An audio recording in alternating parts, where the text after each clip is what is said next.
one small housekeeping point in terms of the inquiry documents. If we make the, I'm hoping you've got the email from the case officer that's got the presentation from the residents group. If we make their text INQ7. I think I made Mr. Lovegrove's Oh, IQ right. number 7, and then the Right. top ones, and then presentation Yeah. notes and number 8, and they should all be online shortly. Right. I didn't know he'd handed in his And I put his copy on your desk. Oh, right, brilliant. Thank you. Folded. Yeah. So yes, so we'll make theirs 8, the residents group 8. Yeah. And are you including within that the email about Dane, is it Dane Street, the other solar farm, or what do we want to make that? I'll double, I don't mind. Do you want it a separate one or the same? Probably a separate one, because I think that will have to be on the email. And okay, fine. Yeah. So we'll make that 9. Number 9. Yeah, Yeah. sure.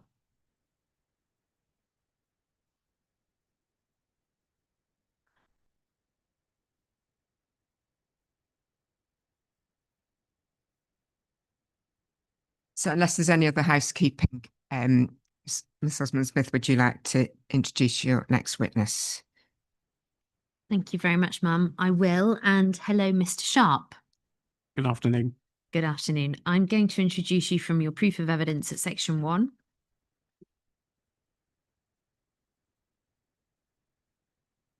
Yep, thank you. Where you tell us you are Matthew Sharp.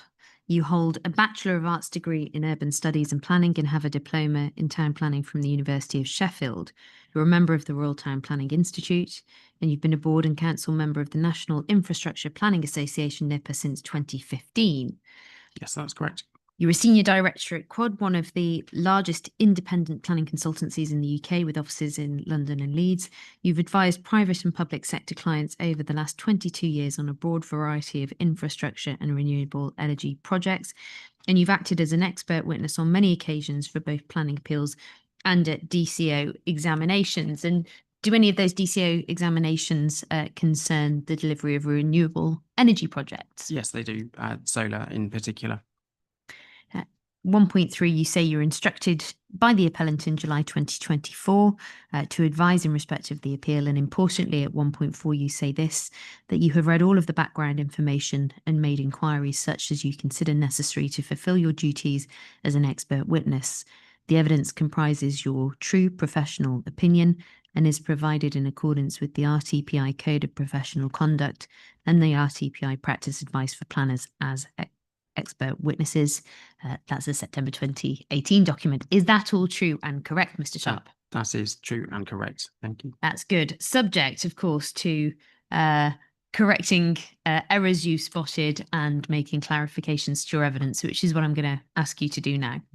Yes, so there are 2 additional errata just to flag up here. So the first one relates to my proof of evidence, which is CD 11.5.2, which relates to paragraph 7.15, which should say 4 heritage assets rather than 3 as stated.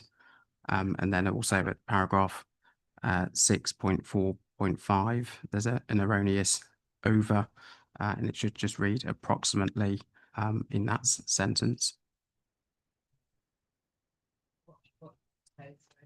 It should start with approximately, rather it currently says over approximately, which unfortunately doesn't make any sense.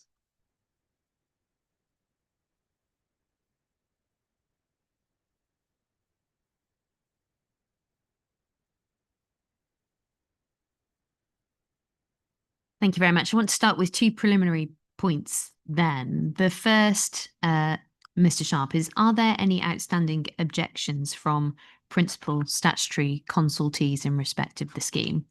No, as set out in the statement of common ground, so CD 8.2, so table 3.1 confirms that there are no outstanding objections from any of the statutory consultees listed.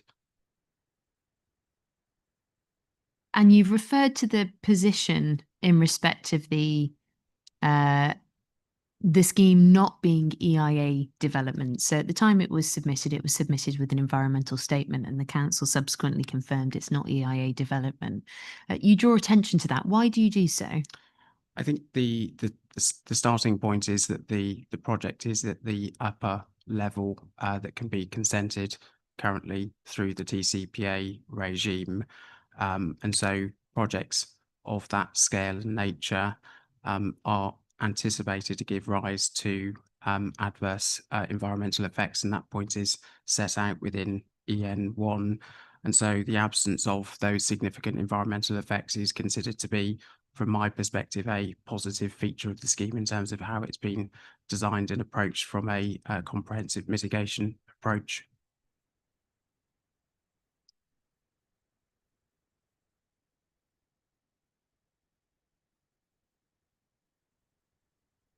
Obviously, we start with the development plan here, but what is it that you would like to say about the relevant policy context as it applies to the determination of this scheme for renewable energy development?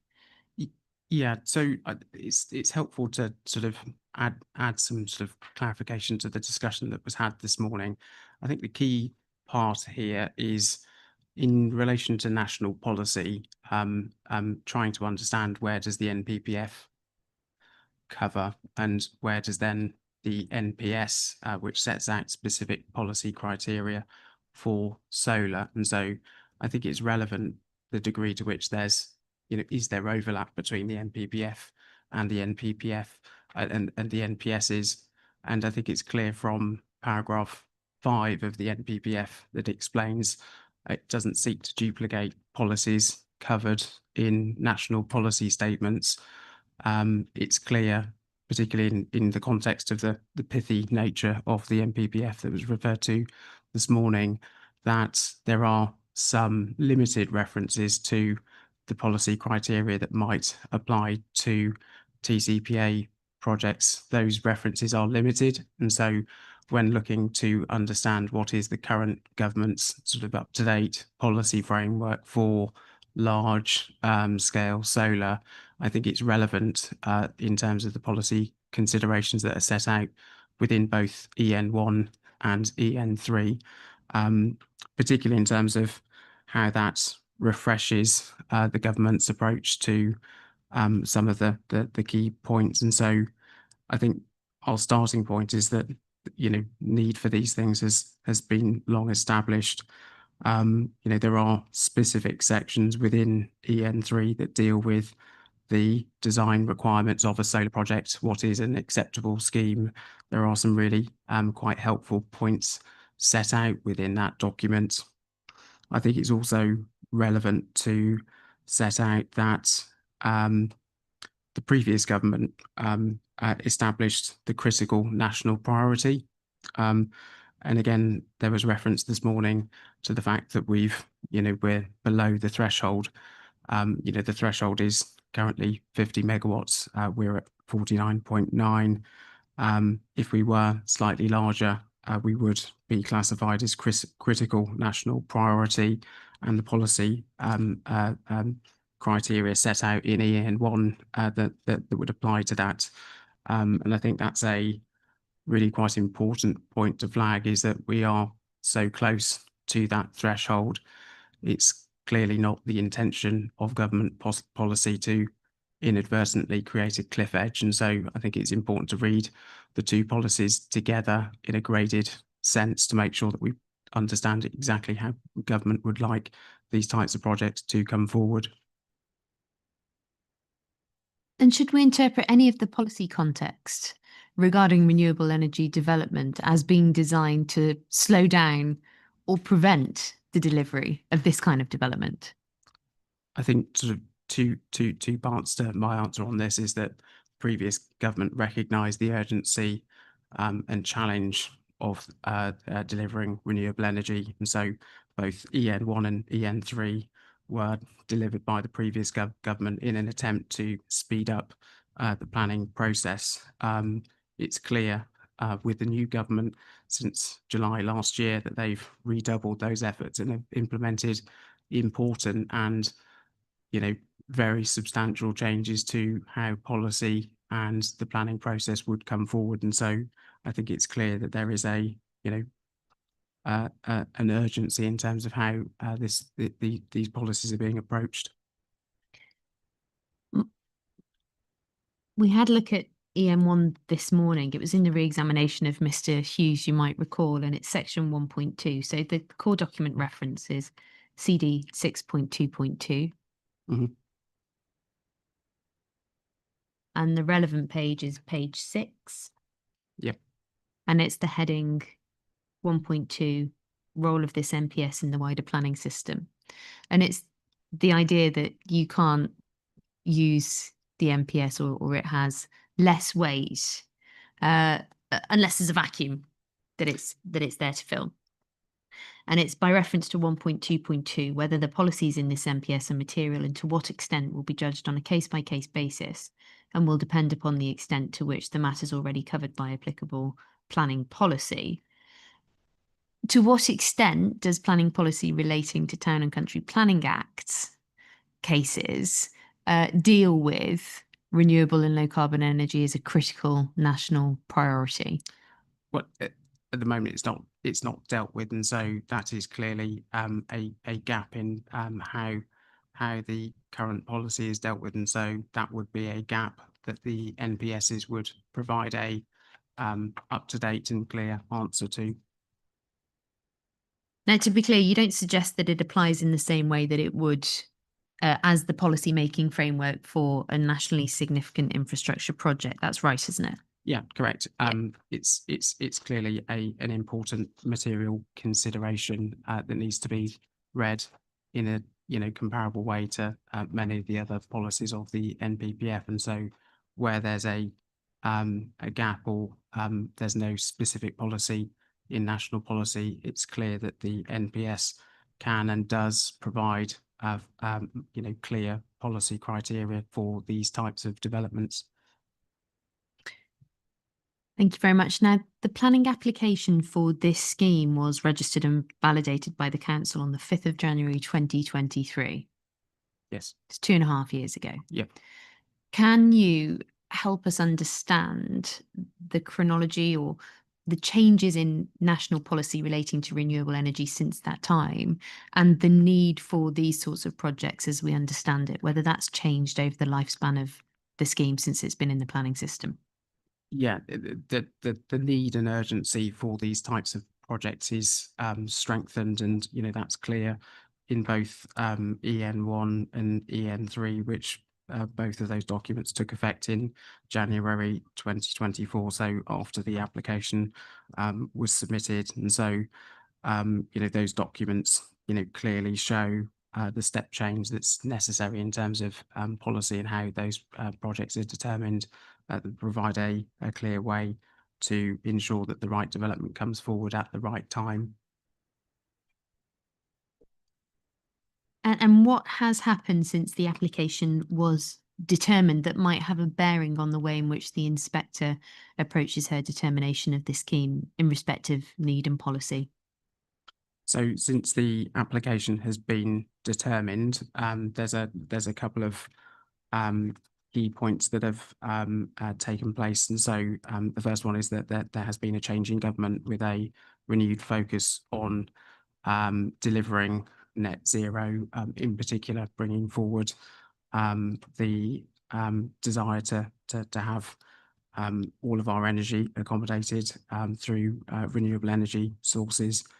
It's telling that in the first weekend of that new government, 1.3 gigawatts of solar were consented, which is clearly a statement of intent that has relevance. I think the new government's also recognised that the scale of the challenge in delivering, bold and necessary ambition requires further planning reforms, and so I think that's clear in terms of what's happened in relation to planning reform. In particular, the draft NPPF that was published in July last year, very soon after that government came into play. Importantly, there has also been Clean Power 2030, which sets out a clear action plan for how you can get to that figure by 2030. And importantly, Mm. the grey belt policy in the updated NPPF came into force, which includes the grey belt policy that we now refer to. Thank you very much, Mr. Sharp. Can I ask you just to move a little closer to the Yeah, microphone sorry. when you're talking? I just get so we- criticised of either talking too loudly or softly, so unfortunately it's never in the middle. raise the volume. Before we get into the specific issues, the overarching context for this appeal proposal is the need for renewable energy. And if you can just summarise briefly so we have a clear note, what are the key points you want the inspector to take away in respect of the need for this proposal? Yeah, so the need case is sort of set out hopefully quite clearly in my evidence, but I think there's 10 important points that I'd like to talk through just in turn. The first relates to, the reference to the colossal challenge, and so that relates to what the National Audit Office described as the UK's transition to net zero being, and so that also requiring a radical reassessment of our priorities. And I think that as a starting point has influenced a number of ways in which policies then responded to that. It's also apparent from looking at the Clean Power 2030 Action Plan, which is CD 6.3.14, seeks to ensure that clean sources of energy produce at least 95% of what the UK's energy generation would be by 2030. The third point is sort of simplistically, we need to deliver an additional 28 to 30 gigawatts of solar generation to be connected over the next 5 years. That's equivalent to approximately 6 gigawatts per year, or more than 2 projects of the size of the appeal scheme per week. The fourth point relates to the government's Clean Power Action Plan, noting that the current planning system is identified as not working at the pace required to meet those targets, and the planning system needs to quickly change in order to enable that government mission to grow and deliver the clean power needed. Point 5 is then in relation to the battery storage component set out again within the Clean Power Action Plan. The scale of challenge there is also significant, an increase from 4.5 gigawatts to 23 to 27 gigawatts, which represents a 400 to 500% increase in the battery storage capacity over the next 5 years. The need for BESS is such that all reasonable and feasible opportunities for delivering capacity should be explored. BESS is an important part of delivering net zero. We can't achieve it, otherwise there is a glass ceiling that would otherwise be created, and our ability to turn coal and gas-fired power stations off is inhibited by that. In relation to sort of a more local level, the council agrees that electricity demand is predicted to increase. That's due to increased population, a transition to electric vehicles, a transition to electricity for heating, and an increase in green hydrogen production. Point 8 then relates to paragraph 4.31 of my evidence, which notes that by 2040, electricity demand is expected to at least double, primarily as a result of increased use of electric vehicles. North Hertfordshire will require an additional 12 to 16 additional projects of a size of the appeal scheme. That's equivalent to 600 to 800 megawatts of generation. My ninth point is low carbon energy for a significant employer. The project here has the opportunity to provide low carbon energy at an affordable price. to Luton Airport, which is a significant local employer. Provision of a locally produced power from solar would help reduce the price volatility and cost risk associated with the airport, which generates many thousands of jobs, particularly in the context of the planned expansion. That provides confidence to expand their operations and maintain and increase local employment opportunities. I've also then finally set out in my evidence that the scheme would deliver a level of renewable energy. It's the equivalent of 31% or almost a third of existing homes in the district. And that requires less than 0.6% of green belt in the district. Why So- do you say that's important, Mr. Sharp? I think this is an important point, because those benefits offer a generational contribution towards net zero, which would lead to a temporary impact on the district's green belt. And I think that's a really important point, that we're talking about, you know, a generational impact that this project could offer. Thank you. The appellant in this case undertook and submitted an alternative site assessment. We know from Mr. Hughes's evidence this morning that the council take no issue with that and its findings. And so I ask you, please, Mr. Sharp, what does that study show, and what weight do you ask the inspector to put on it in determining the appeal? I think this is in relation to the updated alternative site assessment. And so it sets out a comprehensive staged assessment of potentially suitable sites that could accommodate the project. It sets out that there are no other sites available to us, and that this is there's no preferable land within the defined search area. I think it's clear that the steps that have been taken in relation to looking at alternatives show that the approach to greenbelt designation hasn't been taken lightly.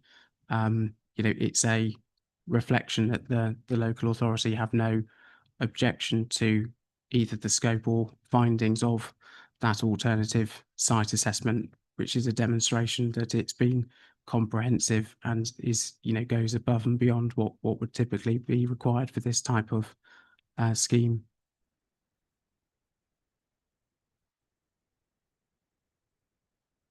So what's the weight that you ask the inspector to put on that in her determination of the appeal?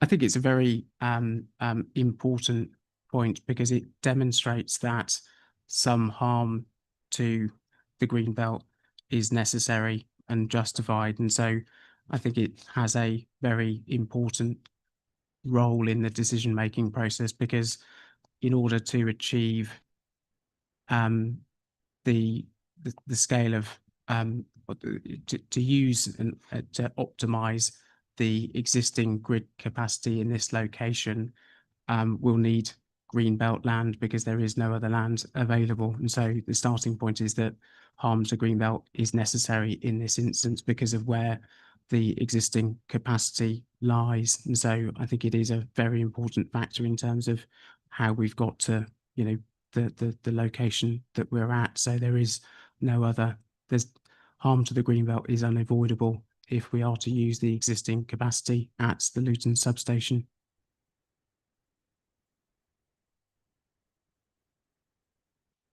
Some reference has been made to the PPG, and this is our last topic before we move to Greenbelt, to the PPG and the factors that contains within it.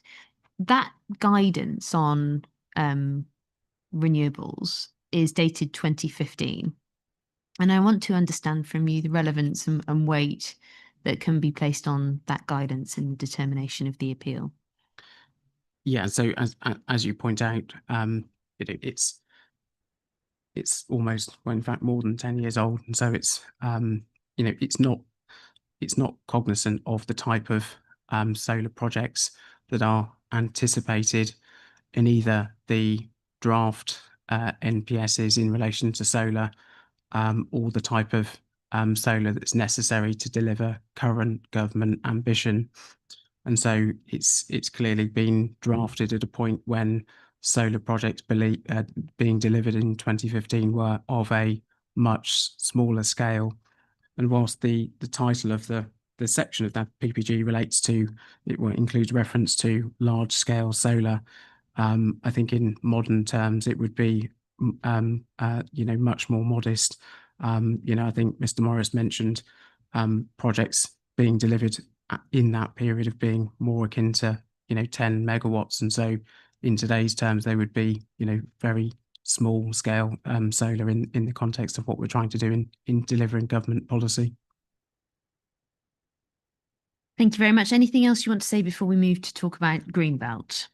I think the only point to close off would then be, given the age of the PPG policy on renewable energy, it is clear that there's therefore a gap that needs to be filled by EN3. So the section 2.10 of that includes a whole host of very relevant criteria that would be useful in the determination of a large scale solar project of the size proposed. 2.10, yeah, which is titled solar energy generation. Thank you very much. Right, let's move on to Greenbelt then. And one of the points that I immediately want you to address, please, if you can, is the Greenbelt assessment and the parcel 2F measurements that Mr. Hughes gave yesterday, in which he said parcel 2F is the relevant parcel within which the site sits, and the site's about 60 to 70% of that. And he gave a little bit more further evidence today on how he's come up with those figures. Can I ask you, please, for your view on those figures?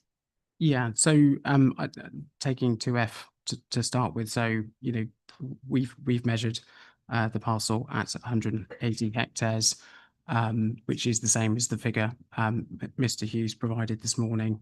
And so using that total, the portion of the site area, so the site area of the appeal site is 106 hectares. It's set out in the statement of common ground that 102 hectares is located within the green belt. And so I think that's, to my maths, is just over 55% of sub parcel 2F.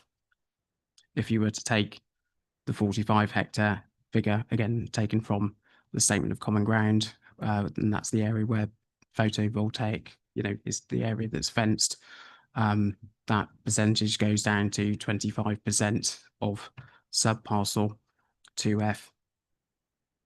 The larger parcel 2 is obviously bigger. It's about 4,200 hectares, and so again the 45 hectare figure of that parcel 2 would be just over 1%, and so happy to take corrections on my maths, but it's less than the upper figure of 70% that Mr. Hughes gave. So that's one issue that leads me to the question: if that's the case and you're right, what relevance is the assessment of parcel 2F in respect of the appeal site? I think it's clear from reading the officer's report in terms of how the Greenbelt review has been taken into account. It's the starting point, and then the reduction, i.e. the appeal site is a portion of sub parcel 2F, is then led to the reduction from significant down to moderate, which is one notch in the Greenbelt review assessment criteria. And given that approximately half of the parcel, or 45% of the parcel, is not covered by the appeal site, that would be a reasonable conclusion to reach if you were to directly carry through the Greenbelt review findings. The other point that you've made in your proof is that you can't carry over the findings of the Greenbelt review because that is done in the context of a very different sort of development. So that's not answering the question that we're asking in respect of this scheme. What Mr. Hughes says about that is, no, the Greenbelt review is agnostic as to the nature of development within the parcels that it's assessing. Can I understand, Mr. Sharp, if you agree with that? No, and I think that's just a sort of plain reading of the Greenbelt review, because it makes it clear it's an assessment within the context of the development pressures faced by the district. And so I note that it does have separate sections, the first, section 2 relating to the strategic review of the sites, and then it does of the parcels and sub parcels, and then section 5 then moves into an assessment of potential development sites. And potential development sites for what? Well, the report makes it clear that it's potential development sites in relation to employment and housing. And I think that's an important factor, because, it's not an unexpected omission that it hasn't contemplated for energy infrastructure, because of the nature of how energy infrastructure comes forward, particularly in the context of how policy is set out. And so that omission isn't unexpected, but it's also important in terms of the degree to which we can rely on the findings of that assessment, particularly in terms of, is it relevant to the type of development that we're proposing here?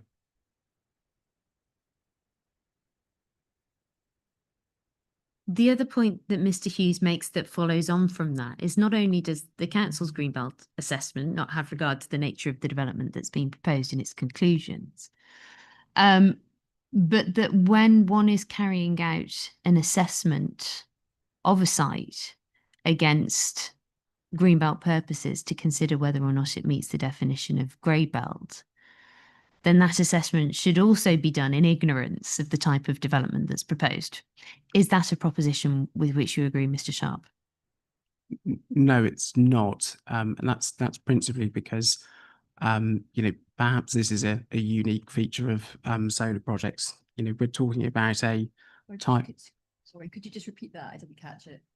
Oh, yeah, no, of course. So that might be because it's a relatively unique feature of solar projects, because they are, as was accepted this morning, then they're not a type of urban development. So in relation to, purpose A, which is the degree to which they are contributing towards urban sprawl, if it's not urban development, it's arguable that it's not therefore urban sprawl. And so it's clearly a relevant starting point in terms of, where we're at that position.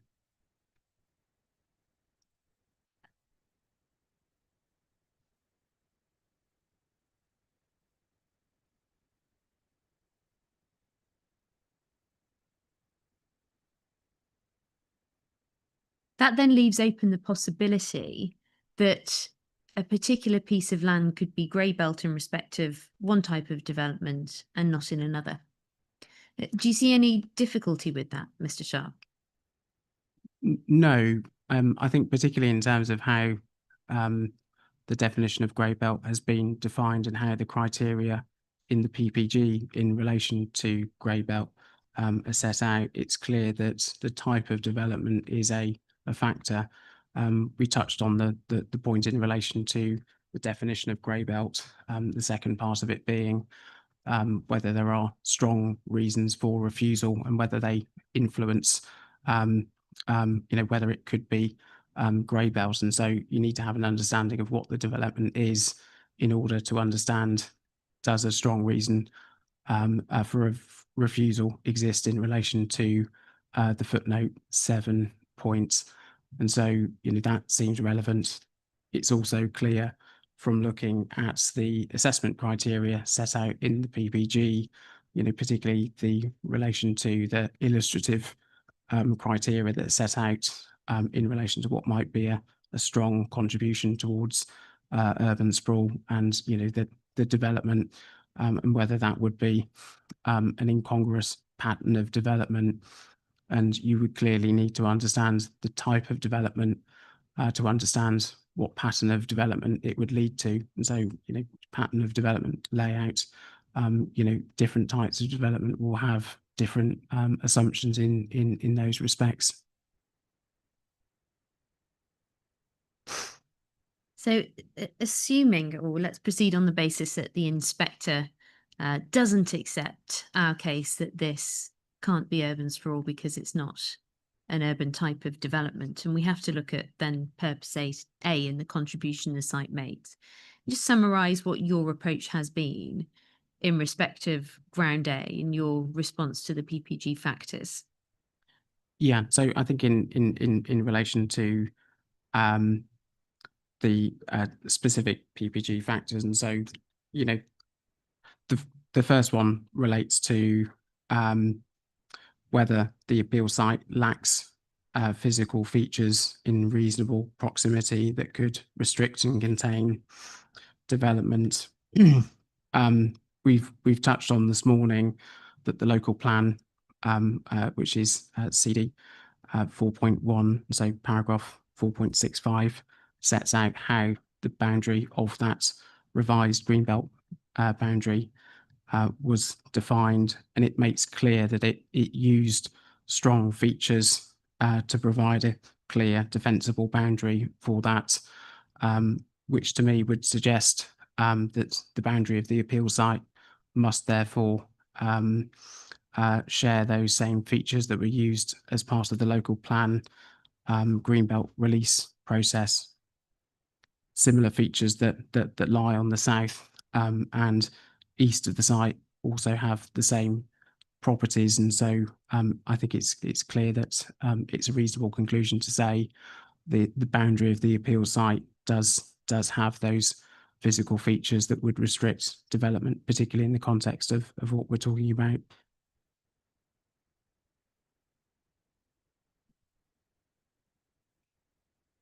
The second point then relates to whether the appeal scheme would result in an incongruous pattern of development. And so I think that the important point here is a key feature of the design has been to respect the historic field pattern, and that includes restoration of hedges that have been removed over time through intensive agriculture. And so you can see from the layout drawings and the landscape approach that the pattern or layout of the scheme reflects what would have been present in this part of the countryside, and it reflects what would be considered to be consistent in character terms with what you would expect a solar development to look like in this type of location. I think in my evidence, I'd sort of refer to a number of appeal decisions. The Chapel Lane appeal decision is a key one, which relates to CD 5.1.19. And so this sort of sets out the point that the NPPF doesn't set out a definition of what might constitute sprawl, and concluding on whether development conflicts with purpose A depends on the relationship with the site with the large built up area.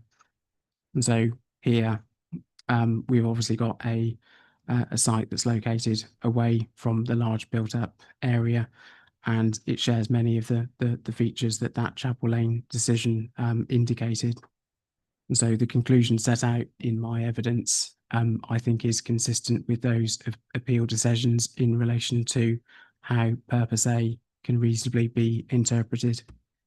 And I think it's my conclusion is consistent with how the PPG is then set out. I think the overall conclusion is then, I think it's clear that the initial officer recommendation that the site made a moderate contribution towards purpose A is consistent with what I think the officer would make today in the context of the PPG and those other relevant appeal decisions. Thank you very much. So assuming then next that we're not grey belt and we remain in the green belt, the basis upon which the scheme was proposed and recommended for approval in the first place, one would have to look additionally at the impact on openness. Mm-hmm. And think about encroachment as well. And can I, well, you would think about encroachment as part of paragraph 155 in any event, but there's no dispute between us that those paragraphs are satisfied. So just dealing with the openness and encroachment point in summary form, what do you say about that? Yeah, in summary, I think the sort of the key point is that we're introducing development across less than half of the appeal site. It's also clear that the mass of the PV panels would be broken up by the grass in between. So I think it's relevant to sort of pick up that, you know, in between the panels, we've got gaps of between 3.5 and 5 meters. And so it's clearly not a dense type of development. And so that airspace and the functioning soil beneath the panels, I think is a relevant factor. And also you've got a range of other features that would also help reduce that. You know, key is also the extensive landscape and biodiversity proposals. And so that 57 hectares of the site, which is left aside for landscape and hedgerow restoration. It's also relevant that the land would remain in agricultural use, and that agricultural use would remain viable throughout the operational period. It was noted that there's a condition in the draft set of conditions that we've been discussing, and we've updated that to reflect the point Mr. Hughes made in relation to the could include grazing. We've corrected that to make it clear that it's the intention of the site to be used for grazing. So I think that should hopefully provide certainty in relation to that point. I think the conclusion on openness in terms of how solar is a less harmful type of development than other types of development on openness is consistent with the Harlow appeal decision.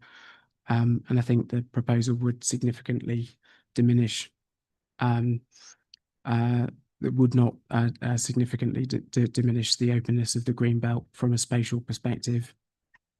I think it's also then clear in the evidence of Mr. Morris that the visual impact of the project is limited. And again, I think that's then consistent with the degree of harm that's then been attributed to this part.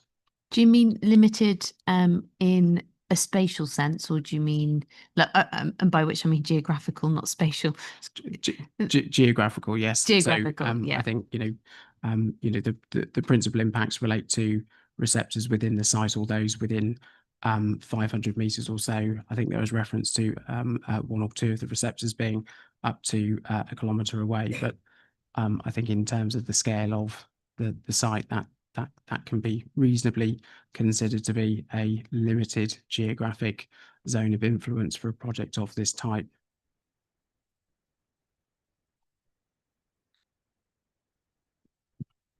Are there any further considerations in respect of encroachment into the countryside? No, that's. Is there anything else you want to say on Greenbelt before we move to the benefits?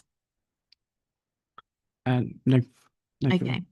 So in terms of benefits, first of all, you set these out in your proof of evidence in summary form from page 42. And you have some further commentary at chapter 6 of your rebuttal, which begins on page 11.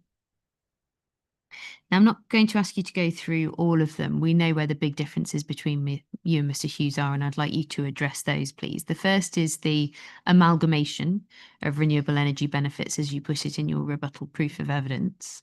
The second issue is economic benefits. The third issue is biodiversity net gain. Those are the big ones I want you to concentrate on, please.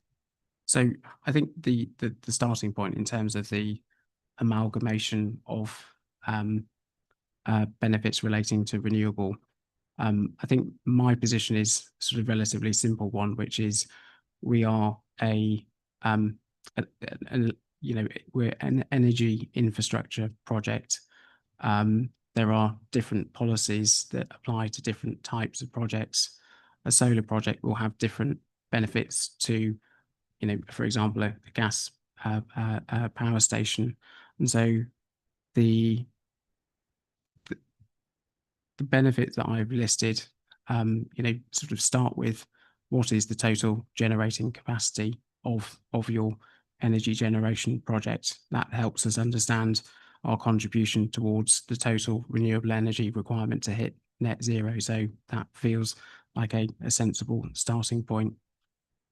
It's also clear that a distinct and separate policy ambition is for the UK to be have better energy security, and that's a nationally important policy criteria. And so having that as a separate point seems reasonable. It's also clear that there's an urgent local need. We've set out, which is reconfirmed in Appendix 2 of my rebuttal, confirmation that the site can be delivered almost immediately, so within a 2-year period from any grant of planning permission. Meeting that urgent local need is then therefore a important factor, particularly in the context of what Clean Power 2030 is seeking to do. So a project that's able to deliver and contribute towards that is a separate and important factor. There's also discussion in relation to whether energy storage is separate or part of that package. I think certainly from my perspective, looking and having worked on a number of BESS projects, it's clear that they are afforded independent and significant weight when looked at on their own. There's a clear and urgent requirement for them, and a project that includes both solar and BESS should be afforded, the benefits associated with those individual component parts, particularly as they're not necessary for a project to deliver, but they're clearly supported both in terms of policy, in terms of the relation to co-location, and also the urgent need for both parts.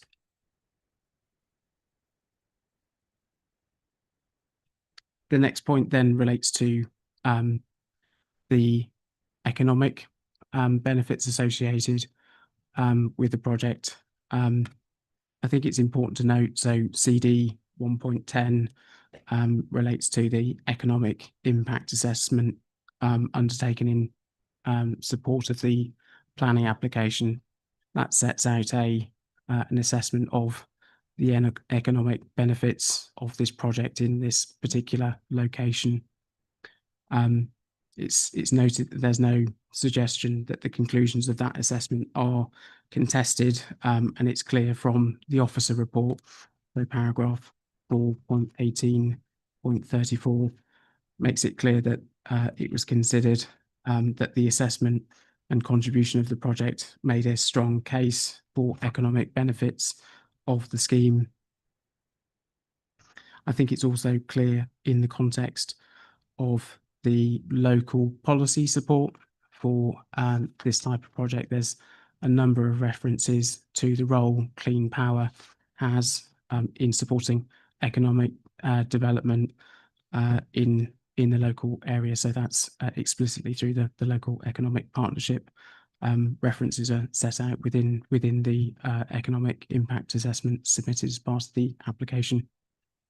I think looking at appeal decisions that consider the benefits that can be afforded to these types of benefits, I think it's clear that the summary of that was that 10.9 million gross value added at peak construction is clearly a significant contribution towards the local economy. There's a number of appeal decisions that would suggest that that type of scale of benefit could be afforded significant weight, and that's consistent with how the NPPF considers promotion of economic development. And so certainly as a starting point, it would seem reasonable that that can be reasonably afforded significant weight. The other point which we've touched on then relates to biodiversity net gain. I think a project that delivers the scale of BNG, and so we're talking about an increase of 392 habitat units as a net figure. And so that's a combination of the 57 hectares of landscape and biodiversity improvements, along with the biodiversity net gain associated with the enhancements that can happen underneath the panels themselves, represent a significant contribution.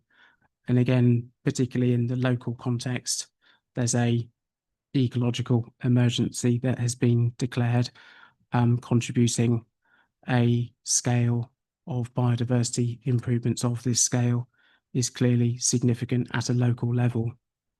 There's clearly other decisions in different parts of the country which may be afforded different weight, but certainly looking at the local context, looking at those appeal decisions where we're so far above what the minimum legal requirement is, appears to be a reasonable position to reach. Thank you very much. Is there anything else that you want to say about benefits at this stage?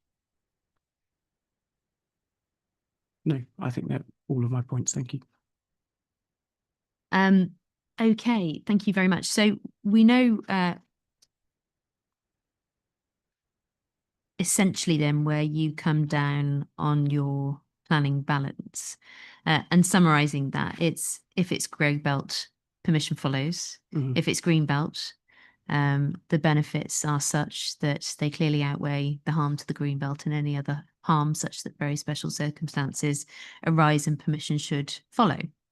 Is there anything else you want to say on that, or in response to Mr. Hughes's evidence that if the matter is determined such that the site is grey belt, then permission should follow? I think the only point of clarification would be, it's clear from the very special circumstance case, the starting point is that the site selection process has identified some harm to greenbelt land is necessary. The project identifies that there are very substantial benefits associated with the solar component of the scheme, in addition to the other points that I've talked through. And so in the context of that point, in terms of greenbelt land is necessary to accommodate the type of development and the very substantial benefits that are set out in my evidence, and also consistent with what's set out in the officer's report and the statement of case from the council, that to me would suggest that the very special circumstance test has in this instance been met, and clearly and demonstrably. And finally, the appellant produced inquiry document 4, which is a response to SWISAG, who made their presentation on the opening morning of the inquiry. And what we did there was provided a number of references for the inspector to have a look at in regard to the points raised. Is there anything that you want to add to what's given there? Ma'am, if it's useful to sort of respond to it, I'm not sure if you've had an opportunity to review that response that we provided. If you had any specific questions, I don't want to tell you things that you already know. I've had a quick look through. I think one was in terms of the glint and glare, just how the report had taken into account the kind of mitigation, it will take time to develop, was one point that I was going to just ask about. So, yeah. So, I think certainly from the glint and glare report was reviewed as part of the officer report, and it's been reviewed independently. So no issues have been identified, and so I think that's it has taken account of that initial stage of operation, and also then the establishment of the planting. I think it's of note that The planting plan comprises a mix of planting species, and so you know that obviously is to make sure that there is a day one screening effect to make sure that visual effects are reduced as far as possible, and that would also clearly have relevance to glint and glare.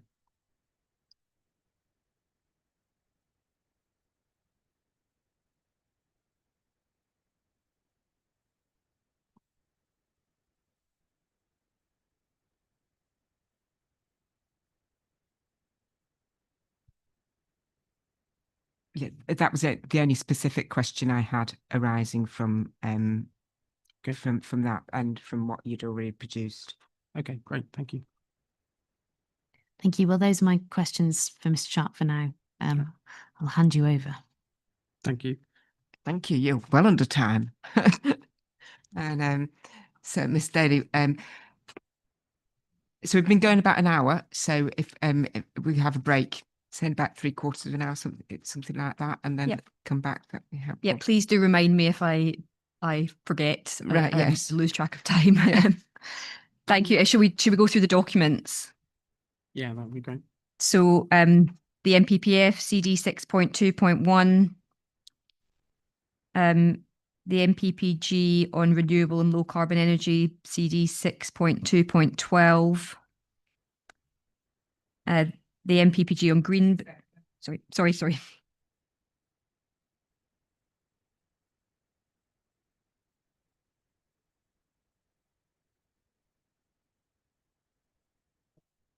The MPPG on Greenbelt 6.2.19.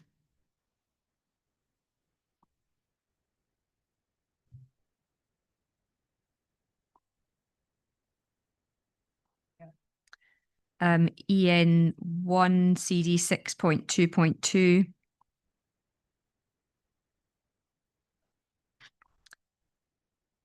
The Greenbelt review at CD 6.5.2.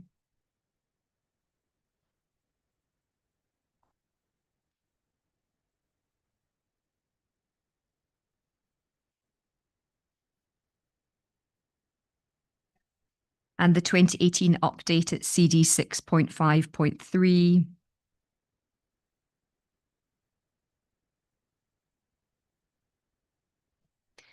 CD 8.4, the appellant statement of case.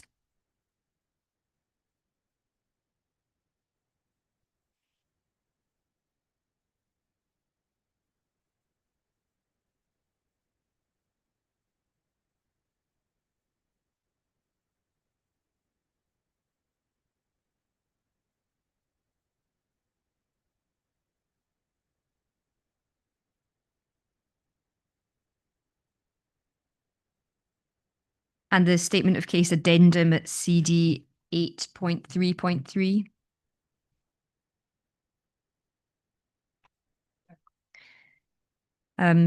Appeal decision at CD 5.1.19. 19, did you say? Yeah, 19.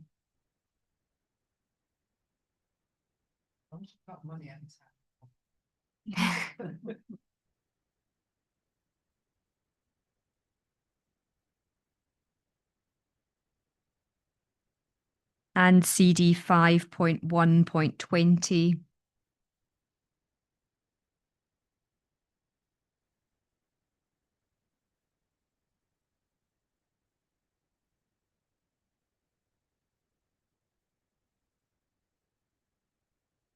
And CD 1.10, the economic assessment.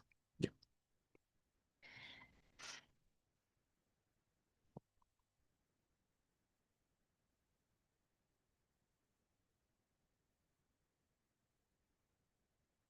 I think that's it.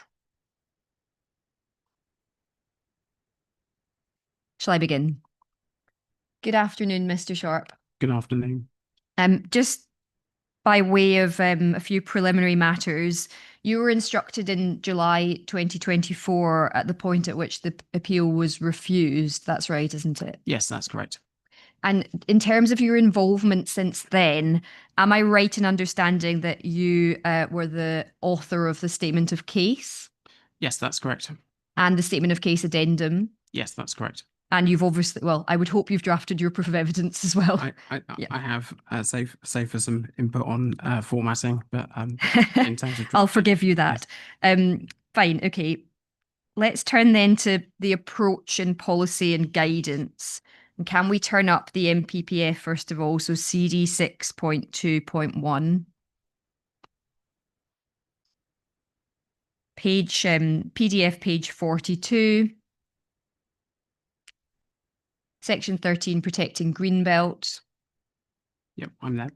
And we can see that paragraph 142, the government attaches great importance to greenbelts. The fundamental aim of greenbelt policy is to prevent urban sprawl by keeping land permanently open. So the counterpart to urban sprawl is openness, isn't it? Yes, that's correct. What it doesn't say there is that the counterpart to urban sprawl is non-urban development, does it? It doesn't say that. No. Correct.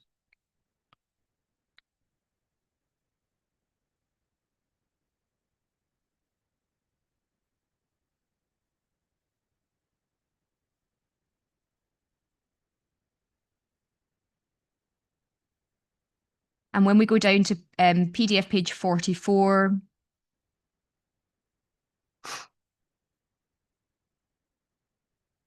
paragraph 153, right at the end of that paragraph, very special circumstances. This is talking about proposals affecting the greenbelt, and the starting part of that paragraph effectively sets out that inappropriate development is by definition harmful, shouldn't be approved except in very special circumstances. And then it says, very special circumstances will not exist unless the potential harm to the greenbelt by reason of inappropriateness and any other harm resulting from the proposal is clearly outweighed by other considerations.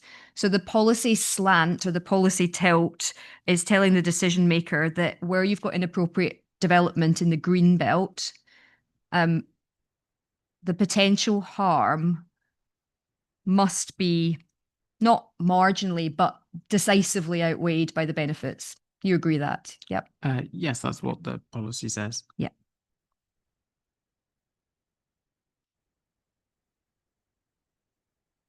And we can see at paragraph 154, in general terms, development in the greenbelt is inappropriate unless one of the following exceptions apply. So the NPPF itself sets out a number of exceptions.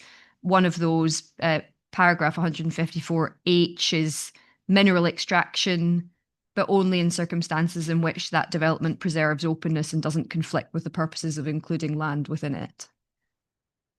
Yes, that's what that paragraph says. And we don't see renewable energy development as a potential exception subject to it preserving openness and not conflicting with purposes, do we? No, not in the MPPF. And of course, it was open to the government to include renewable energy as a not inappropriate development so long as it protects purposes and preserves openness in December of last year, wasn't it? It was open to them, yes. Moving on then to paragraph 155. And clearly this paragraph, it's you only get to the threshold, or you only get to considering this paragraph if you've got a site that's considered to be in the grey belt. That's right, isn't it? Yes, that's correct. And it's obviously not a matter between us that if the site is considered to be in the grey belt, then the paragraph 155 tests are met. Just looking at paragraph 155A, the development of homes, commercial and other development in the green belt should also not be regarded as inappropriate where A, the development would utilise grey belt land and would not fundamentally undermine the purposes taken together of the remaining green belt across the area of the plan. So paragraph A is where the decision maker is asked to consider the effect of the development that's in the grey belt on the purposes of the green belt. That's the point at which the decision maker is looking at the appeal proposal specifically, isn't it? That is a point at which the policy is talking about the specifics of the development. So yes, that is what it says. So it does refer to the development. So yes, I would agree with that instance.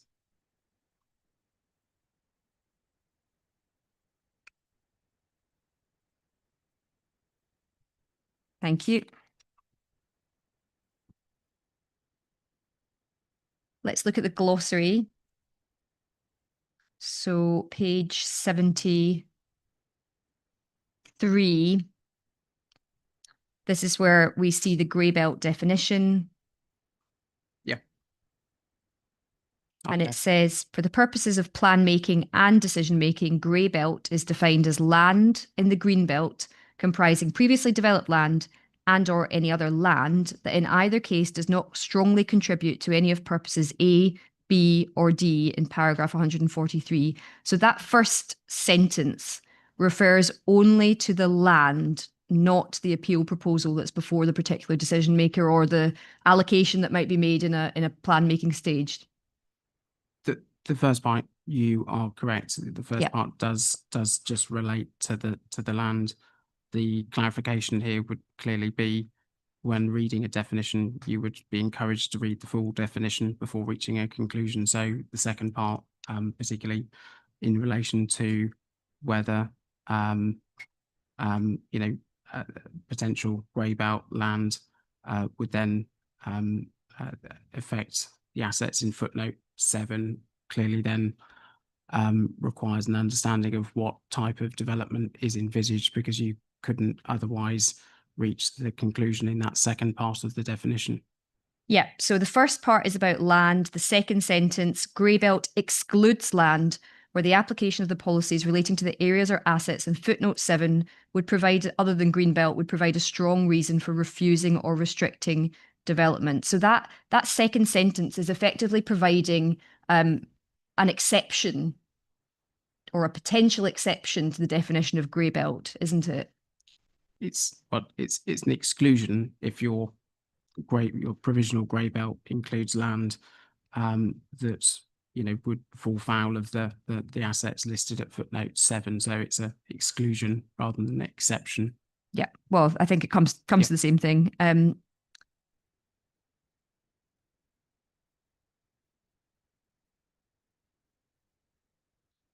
Thank you. And then moving away from the glossary, page 47, paragraph 160. Yeah. Paragraph that's been much discussed already. When located in the green belt, elements of many renewable energy projects will comprise inappropriate development. In such cases, developers will need to demonstrate very special circumstances if projects are to proceed. Such very special circumstances may include the wider environmental benefits associated with increased production of energy from renewable sources. And I think I'm right in saying that this is the same text that was in the 2023 version of the NPPF. Yes, Yeah. I was trying to sort of go back to sort of work out when this paragraph was introduced, and it appears to have been introduced in the first draft of the NPPF, so the 2012 published version. So it's been in there for quite some time. And what we know from that paragraph is that when you're dealing with NPPF development, so section 78, town and country planning appeal in this case, the benefits associated with the increased production of energy from renewable energy sources may form part of the demonstration of very special circumstances, but not in every case. That's right, isn't it? Well, assuming that they do have wider environmental benefits associated with the increased production of energy from renewable sources, and so it's working on the assumption, yeah, as you say, not all renewable sources may give rise to those types of benefits. Sorry, say that again. It's picking up the point that not all renewable sources may give rise to wider environmental benefits. Well, So, the wider environmental benefits are those associated with increased production of energy from renewable sources. So it's directly related to the production of energy. It's not suggesting any other environmental benefits that might arise. yes, correct. Yeah. Now, back in December 2024, when the government was updating the NPPF, they could have put renewable energy projects into a category of not inappropriate development, but they chose not to. That's a matter of fact, isn't it? It is a matter of fact. It's, you know, it's also a matter of fact that there are policy criteria set out within the national policy statements, and so my suspicion would be that government felt that any gaps provided by the NPPF were sufficiently covered through the additional policy framework provided through the national policy statement. So, Well, in I mean, particular- let's be clear about this. The NPPF is setting out specific guidance on consideration of the very special circumstances test in the context of inappropriate development in the Greenbelt associated with renewable energy projects. That's what paragraph 160 is doing, isn't it? Yeah, it's saying what renewable energy projects would need to do in order to demonstrate very special circumstances. There's clearly then other parts of policy that help understand the benefits associated with a renewable project, such as the appeal scheme. Yeah, but just focusing on Greenbelt, the approach to very special circumstances in the context of renewable energy projects benefits from specific guidance in the NPPF. So there is no gap. There's no void to fill as regards the decision maker's approach in policy terms to determining renewable energy applications for renewable energy generation that are Town and Country Planning Act applications having regard to the very special circumstances test. There isn't a gap here. I think the It's just answer my question, yes or no. so this sets Sorry, answer the question, please. Is there a gap? Yes, I think there is, because paragraph 160 is a high level policy that talks about defining very special circumstances in broad terms. You know, there's clearly then a role for other policy documents to help understand the benefits associated with different types of renewable energy projects. And so I think my case would therefore be the gaps created by a high level policy such as that set out in paragraph 160, combined with the additional text in EN1 in relation to need, particularly in relation to the critical national priority for low carbon energy, is a relevant factor that's not covered in the same degree within the NPPF. I think it's also then relevant in terms of the need and scale of need that's necessary to achieve the government ambitions, which are then set out in EN3. And so without understanding the need, I think there is a gap in terms of what the NPPF sets out in terms of how you go about establishing very special circumstances.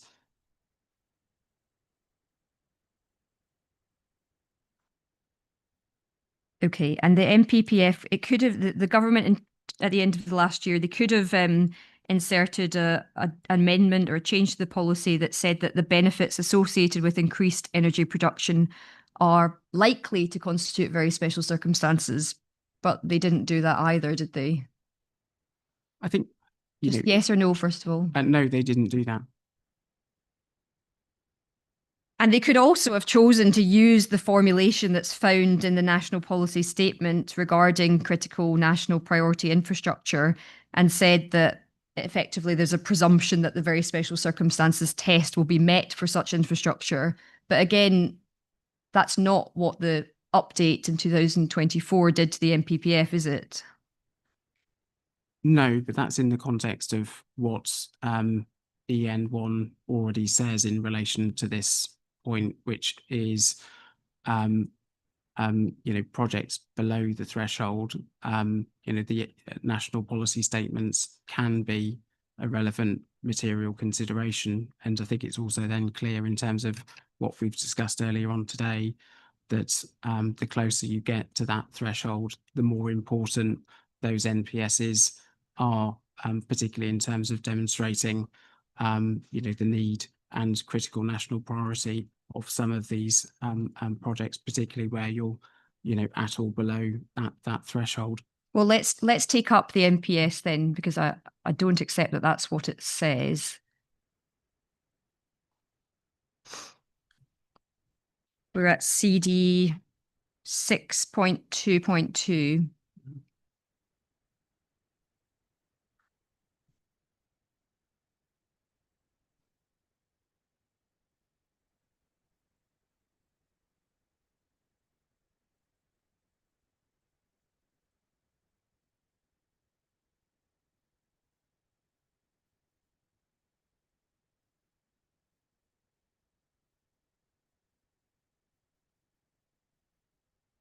Sorry, forgive me.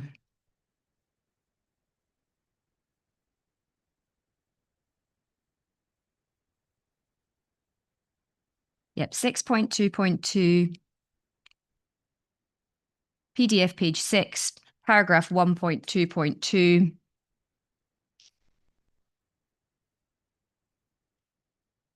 Are you there, Mr. Sharp? Yeah, no, sorry. My computer was playing up. Yes, I'm there. Thank you. So it says whether the policies in this MPS are material and to what extent will be judged on a case-by-case basis and will depend upon the extent to which the matters are already covered by applicable planning policy. So the first point is whether the policies in this MPS are material is judged on a case-by-case basis. I mean, it's agreed that the MPS EN1 and EN3 are material considerations for the inspector. Where we're apart is in terms of the weight that can be attributed to the MPS and various parts of it. And what we see from paragraph 1.2.2 is the extent to which policies in the MPS are material will depend upon the extent to which the matters are already covered by applicable planning policy. Do you see that? Yes, Yeah. yes, I see that. So the first point is nothing in that paragraph says that the closer a project is to the threshold for being a nationally significant infrastructure project, the more weight should be attributed to the MPS, does it? It doesn't say that, no. So what it's asking the decision maker to do is look at policies of the MPS and look at, in this instance, the National Planning Policy framework, and consider the extent to which matters are already covered by applicable planning policy. So in this case, the extent to which matters are already covered by the MPPF. That's right, isn't it?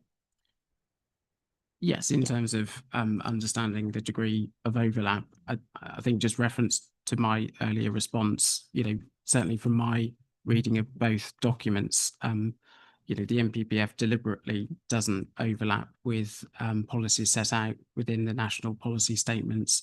The MPPF is also silent on the scale of need in relation to renewable energy production. Whilst the MPPF says that you do not need to demonstrate need, it's clear that in understanding the benefits that can be afforded renewable energy, you need to understand what your objective is. And so I think it's highly relevant that EN1 and EN3 set out what the government's trying to do.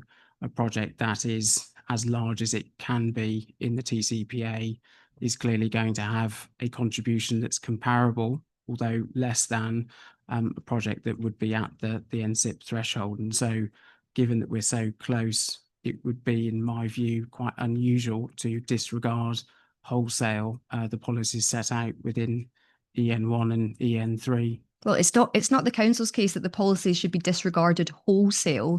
My point is about the approach to the very special circumstances test. Can I ask you to turn up page 55 of EN1? PDF 55. Paragraph 4.2.16.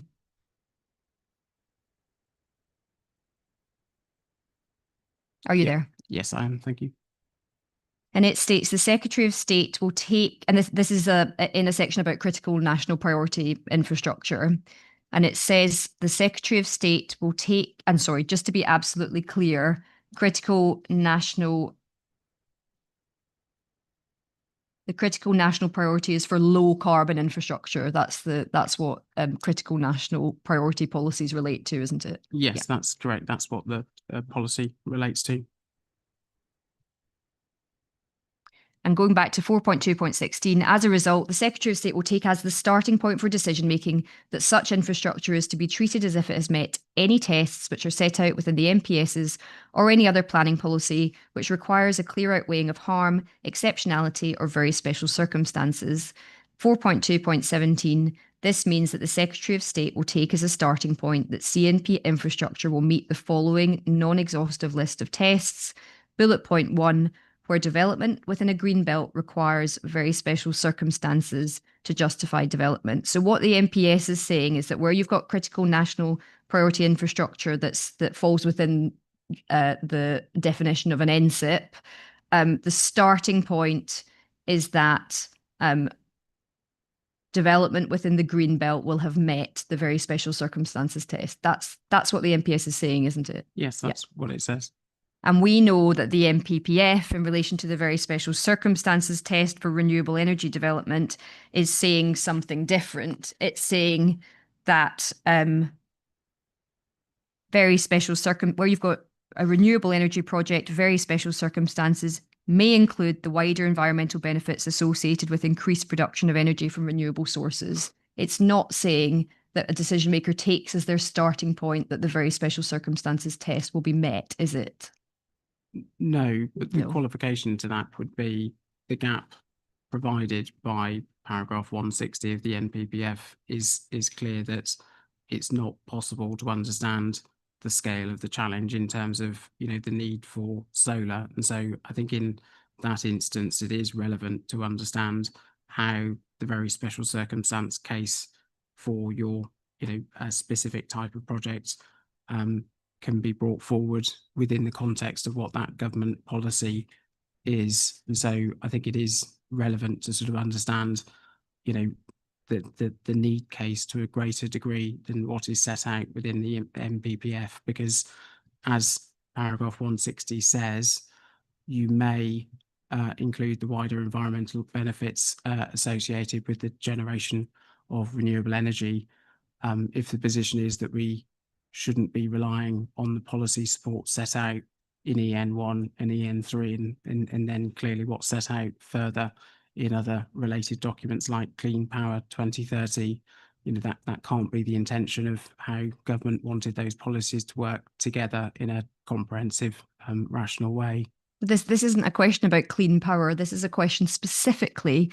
The point we're dealing with is a specific matter about the approach to the very special circumstances test. It's not a point about the weight that one attaches to the benefit of providing renewable energy generation. It's not a point about the extent of need. It's simply a point about the way in which the very special circumstances test is approached.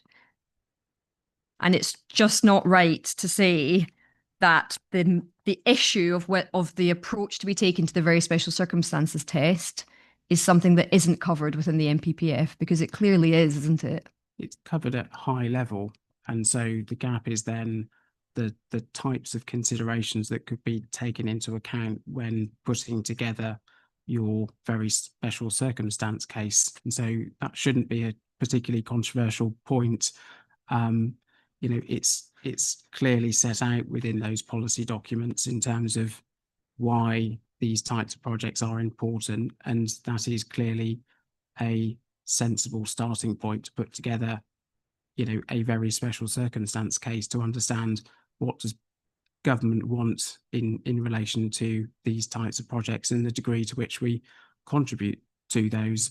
That isn't set out in detail within the NPPF, and I think it's helpful to a decision maker to approach it in this way because it provides clarity in terms of how those very special circumstances have been put forward.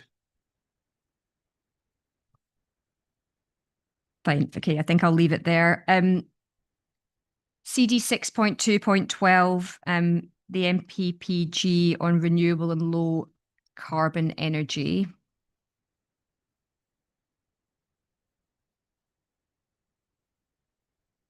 Sorry, just give me 2 seconds.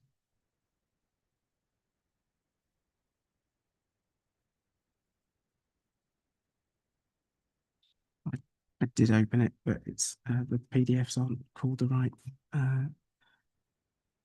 Give me 2 seconds, apologies.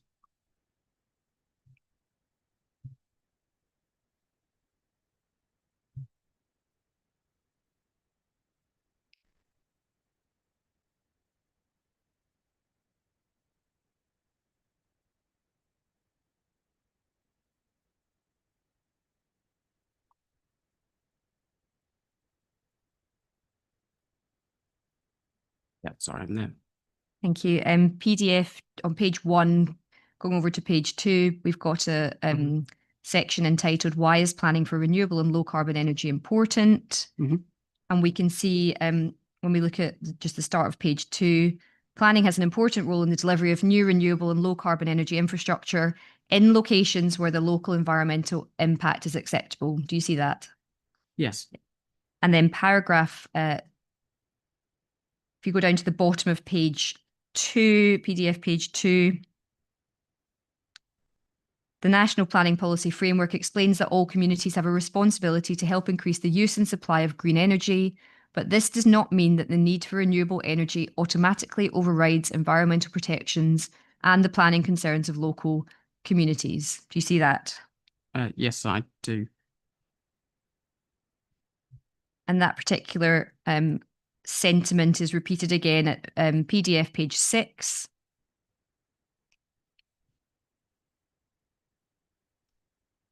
The section entitled Do Criteria-Based Policies Have a Role in Planning for Renewable Energy? And we can see that the first bullet, this is about setting criteria in local plans.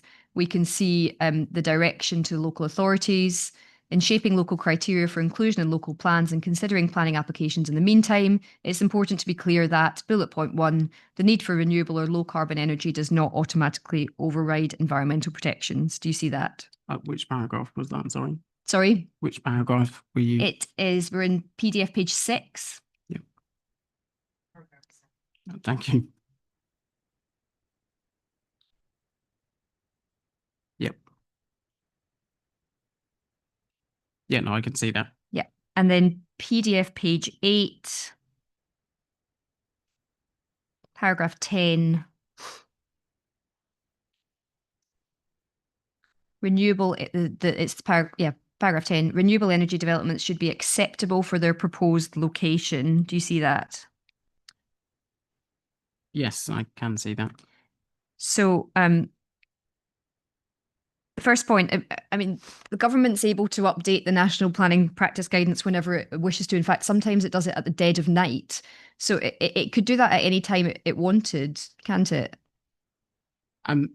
It can. I don't have any insight in terms of how government prioritise their time. I think, the important point here is government have gone to a huge amount of effort in updating the national policy statements. And so, for example, EN3, the draft first published in 2022, took effect in 2024, is setting out clear policy criteria for solar projects. And so I think in the context that there is a good, reliable set of up-to-date policies that reflect, the government's priority, those are also being updated as reflected in the draft EN1 and EN3 that were published in April, show that, government are updating policies in relation to these sectors. The PPG section that we're looking at, and so the date of the paragraphs relate to March 2014, which is a point in time where, yes, there's been a focus on renewable energy for quite some time. The language and thrust of policy has gone from it's important to this is a critical national challenge. The language that is talked about in terms of the delivery of renewable energy, particularly solar, in its contribution towards things like clean power, has changed, except to an exceptional degree since 2014. So in those 11 years, quite a lot has changed in the relevance and weight that can be applied to these types of policies needs to be seen in the context of the more up-to-date and reflective policies for large-scale solar set out in EN1. And I mean, I was interested when you were asked in your evidence in chief about policy positions that had changed since the application was made. You referred to the NPSs. You didn't refer to the National Planning Policy Framework, which of course is the most up-to-date national planning policy that relates to renewable energy development, isn't it? I mean, that's just a matter of fact. In relation to solar, no, no part of the NPPF includes specific policies relating to solar projects.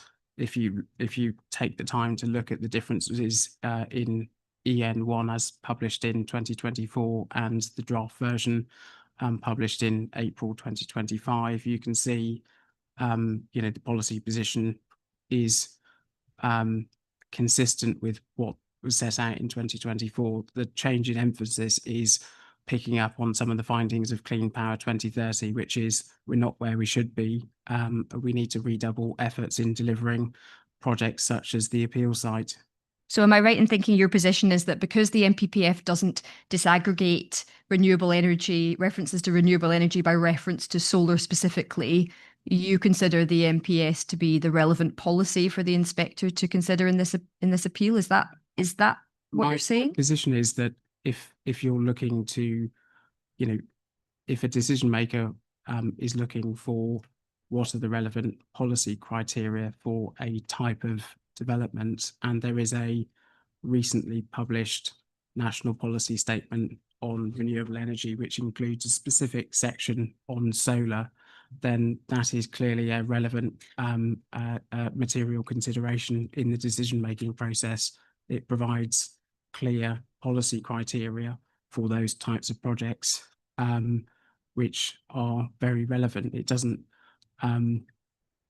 mean that it's the only factor that needs to be taken into account, but it's clearly a very helpful, comprehensive set of policy criteria that relates to the type of development that we're talking about. And I think given the unique characteristics of a solar project, that seems helpful, particularly from a decision-making process. Okay, let's move on to Greenbelt matters. Ma'am, would you like to break now? Yeah. Yeah, that's fine. So if we can come back for 4 o'clock.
think we're all back, so we might as well make a start, even though it's not 1 minute to 4. Can I just check? Is it 5:30 we've got to be out for? So like, yeah, so there's no pressure to finish. I'm sure Mr. Sharp would love to be finished tonight. Yeah. I mean, I've got a few questions anyway, and like there's re-examination, so I'm not doesn't sound necessarily likely, yeah. anticipating that we will finish tonight, and we've got conditions to come back for in the morning anyway. So so yeah, don't. But I think we need to be wrapping up by 5:15 if we've got to be completely out by 5:30 at the very latest. So Understood. yeah.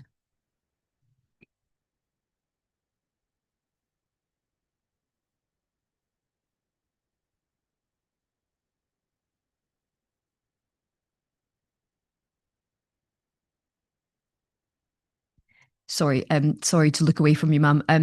Mr. Hughes was just reminding me that it may be sensible to consider site visit arrangements before we finish today, given that third parties want to attend, just in terms of point of meeting and timing, Yes, or at least abroad. I was thinking we needed to discuss that before we finished. Now, I mean, in terms of timing, it's very difficult to give an exact timing until I know where we are Yes, in understood. terms of where we are with the cross-examination. And I mean, I'm not anticipating that the conditions will take a long time because we've had fairly lengthy discussions or email discussions on them already. But I mean, hopefully give a ballpark figure, but time, but if not precise time. But yes, we'll have a quick discussion of that before we. But so we need to bear that in mind in terms of what time we finish. That gives me a get out of jail. It's not me. It's it's the site visit. Fine. Okay. Shall we begin again, Mr. Sharp? Yes. So Greenbelt, can I ask you to turn up the Council's 2016 Greenbelt Review CD 6.5.2? Yes, I've got that. PDF page 3, that's the contents page. Yes, I've got that. And we can see part 1, assessment of the current Greenbelt, villages in the Greenbelt and potential development sites in the Greenbelt. Do you see that? Yes, I do. And then can we go down to PDF page 7? Yes. And that's the start of part 1. And if we go down to PDF, then to PDF page 16.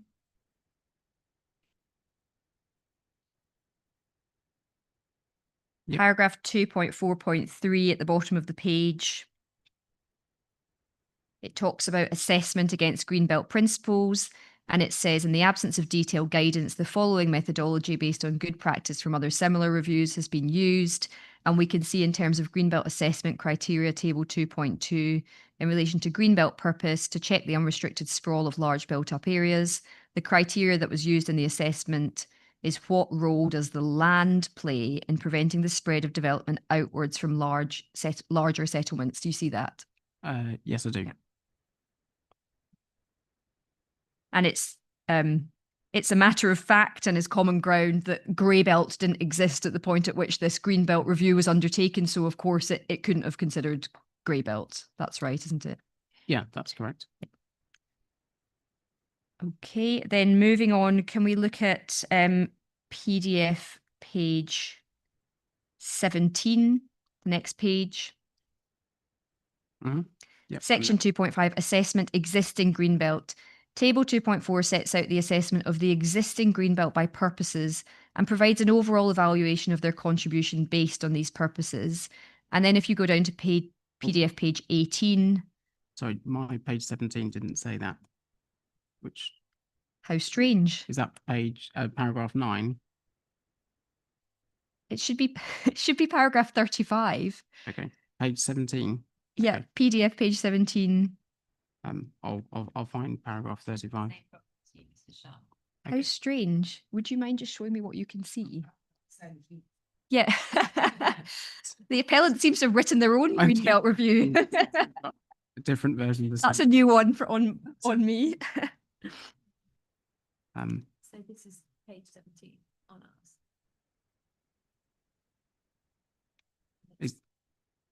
I wonder whether the version on the website is an extract rather than the full version. I'm looking at the one on the website.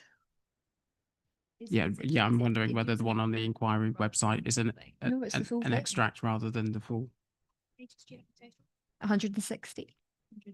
Mine's 152. So, sorry, I'm just trying to find paragraph 35.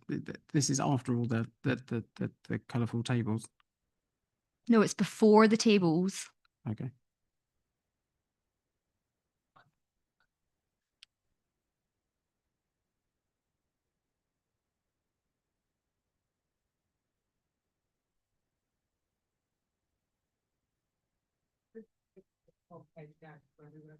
Yeah. Oh, really? Okay, that's curious. Do you have a hard copy of the document in front of you? No, but I'll just look at the inquiry library version. Just give me 2 seconds.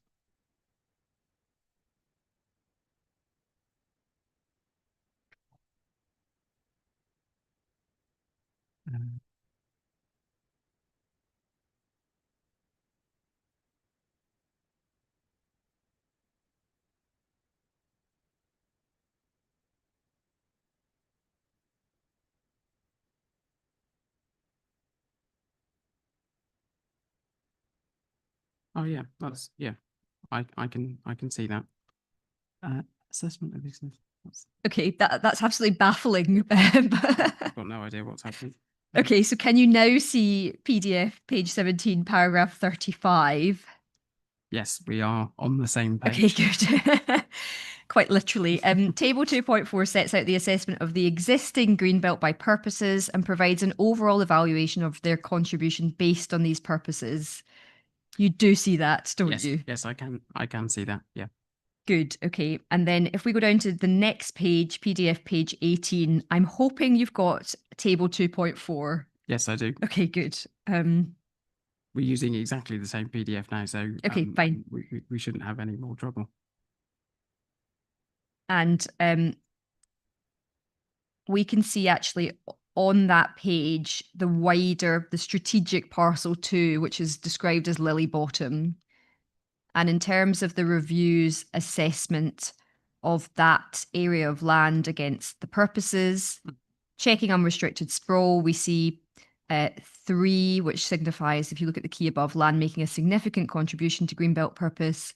It says this area is particularly important in preventing sprawl from Luton eastwards into North Hertfordshire, preventing merger of neighbouring towns. We see, although located in the gap between Luton and Hitchin, it plays a limited role in preventing merging due to the distance between the towns, and then safeguarding the countryside from encroachment. Also making a significant contribution helps to prevent encroachment into the countryside from Luton immediately to the west. Do you see all of that? Yes, I do. Thank you. And then in the final column, there's an evaluation as to the overall contribution made by the land to Greenbelt purposes. And I think that's just adding up each of the 4 contributions that are considered and coming to an overall view. And the overall view was that the land makes a moderate contribution. Do you see that? Yes, I can see that. Yeah, it provides a conclusion. And nothing in that assessment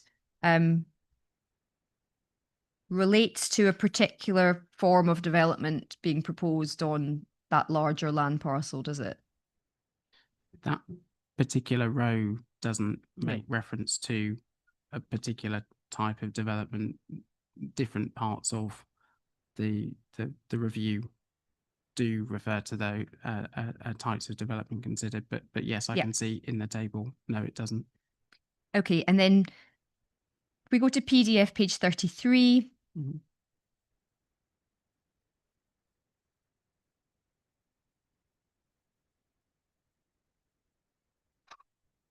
So the first table that we were looking at was the assessment of the contribution of particular areas of land to Greenbelt purposes at a strategic level.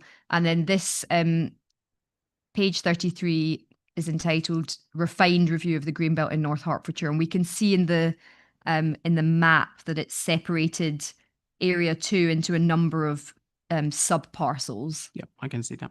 And our site's within 2F, isn't it? Yes, that's correct.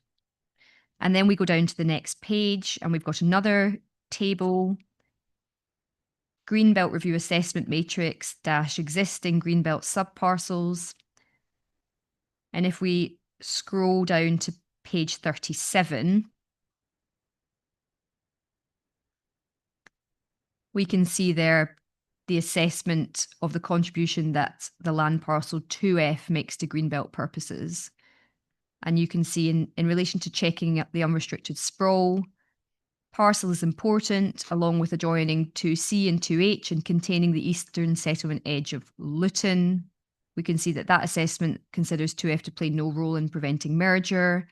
And in relation to criterion C, safeguarding the countryside from encroachment, it's said to make a moderate contribution, preventing encroachment into the accessible countryside. And then the overall evaluation is a moderate contribution. Do you see all of that? Yes, I do. And again, that assessment isn't undertaken by reference to a particular proposed form of development, is it? But the approach to the assessment is set out at the start of the document. Yep, So- just answer that the- specific question. So the table Yeah. that you're referring to, so in relation to parcel 2F, in that row, there's no reference to development. You're correct. Yeah.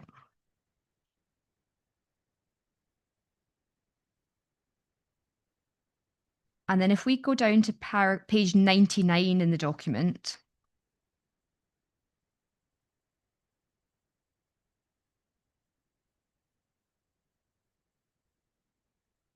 Yep, I'm there. that's section 5 entitled Analysis of Potential Development Sites in the Greenbelt. This section considers sites which have been proposed for development through the SHLA process. They are assessed against the purposes of the Greenbelt as set out in paragraph 80, or what was then 80. This review forms part of the evidence base in support of the North Hertfordshire Council local plan. And you can see if you go down to page 103, Yes, that's another table. And that is where the assessment is undertaken of the contribution made by potential development sites, isn't it? that's the section of the report that considers specific potential development sites. Yes, Yeah. that's correct. Okay, and then can we turn up and sorry, just before we move on to the update, you're not suggesting to the inspector that this Greenbelt review is an irrelevant material consideration for the purposes of determining the appeal, are you?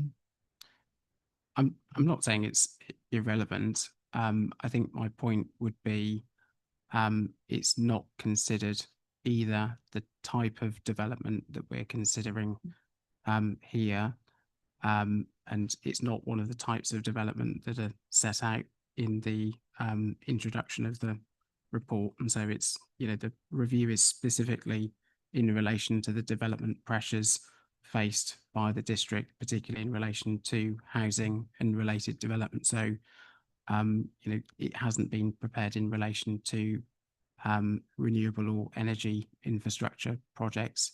And the review, as we've said, is common ground, hasn't been prepared in light of either the grey belt definition or the PPG criteria. And so I think that the conclusion of that is that it's afforded less weight in terms of the contribution of the appeal sites to the Greenbelt purposes.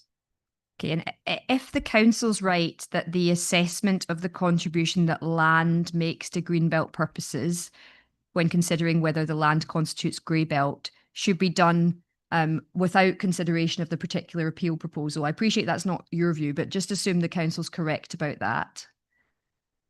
Then it would be fair for the inspector to have regard to the aspects of the Greenbelt review that consider parcel 2 and 2F and their contributions to greenbelt purposes without any regard to a particular form of development? I think it's clear from the start of the document that that's not what the review has done. Well, I mean, you've just agreed that the assessment of at the strategic level and the sub-parcel level is done without regard for any particular form of development. We've looked at that. That's not what I agreed. So if you didn't hear that response, then apologies. My response is that it's clear from the section 2 of the Greenbelt Review that it's been prepared specifically to respond to development pressures faced by the district, and those development pressures listed at paragraph 8, PDF page 9, are specific in relation to housing and related development. So that was the purpose of the Greenbelt Review. And it's notable when we get on to the update that was done in 2018, it concludes that it did consider development to a satisfactory level. And so I think it's clear why it was produced and what purpose it was serving. And so it's clearly the best information that we have available in relation to the council's Greenbelt Review. The degree to which it's relevant is a matter for you, Ma'am. Well, let me put it this way. In the sections of the Greenbelt Review where the contribution made by parcels of land is assessed, rather than considering proposed development sites, in the sections where it considers the contribution that parcels of land make, parcel 2 or 2F, in what way do you say that the fact that the document forms part of the evidence base for the local plan colours that assessment? What impact does it have on that assessment?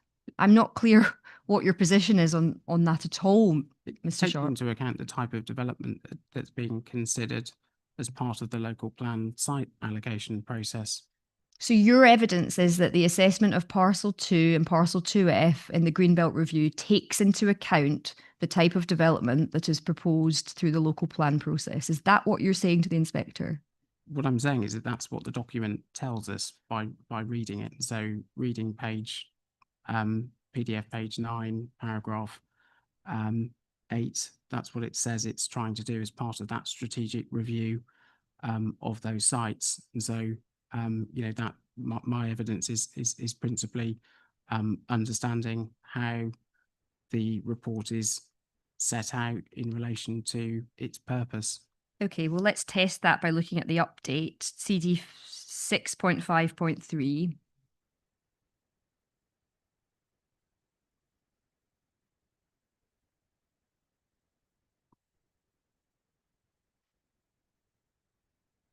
I'm hoping the version I've got open has got the correct paragraph numbers, but if you give me the page number and para. Yeah, PDF page 3, at the bottom of the page, paragraph 1.8. This is just context. I have a page 3. I have a Okay, paragraph 1. So I think we're all good. Since the methodology was adopted in the fieldwork informing the Greenbelt Review and was completed, the Court of Appeal's judgment in Samuel Smith has established that an assessment of development on the openness includes consideration of impact of that potential development upon the visual dimension of openness as well as the spatial dimension of openness. So that's the reason why an updated assessment was undertaken.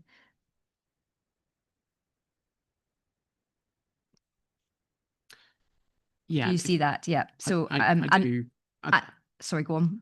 I was just going to say, if you go on to paragraph 1.10, it then clarifies that the visual and spatial dimensions of the existing Greenbelt Review, i.e. the 2016 version, is already considered, and in the existing review, this in all probability is sufficient to satisfy the test of the impact of development on the Greenbelt as stated by the Court of Appeal. So I think reading that in context, to me, that seems quite clear that it's taking into account or took into account development already, and the review confirmed that it was sufficient in that regard, and that's why the update didn't redo the assessment in relation to those Greenbelt purposes. It only related to the parts of process that required refinement.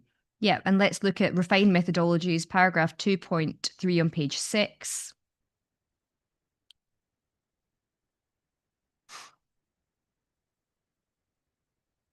Yep, I can see that. And that says the analysis of strategic parcels and subparcels is based upon the assessment of the situation as is. Greenbelt is evaluated based upon the current levels of physical and visual openness without any consideration of any potential future plan-led development. Do you see that? Is that paragraph 2.6, did you say? 2.3, page 6. Oh, sorry. Yeah. Yes, I can see that. And if you go further down, paragraph 2.7 on the same page.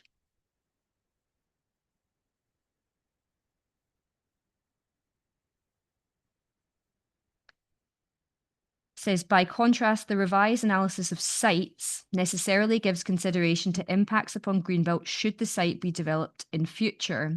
It therefore implicitly considers the introduction of potentially significant quanta of additional built form into the existing landscape, which could have the effect of changing physical and visual perceptions of the site when considered against the current state. So we can see there that the Greenbelt review is doing two things. It's reviewing land at a strategic and subparcel level based on the situation as is. And it's also reviewing the sites that the council was considering allocating or releasing from the Greenbelt for development. Do you see that?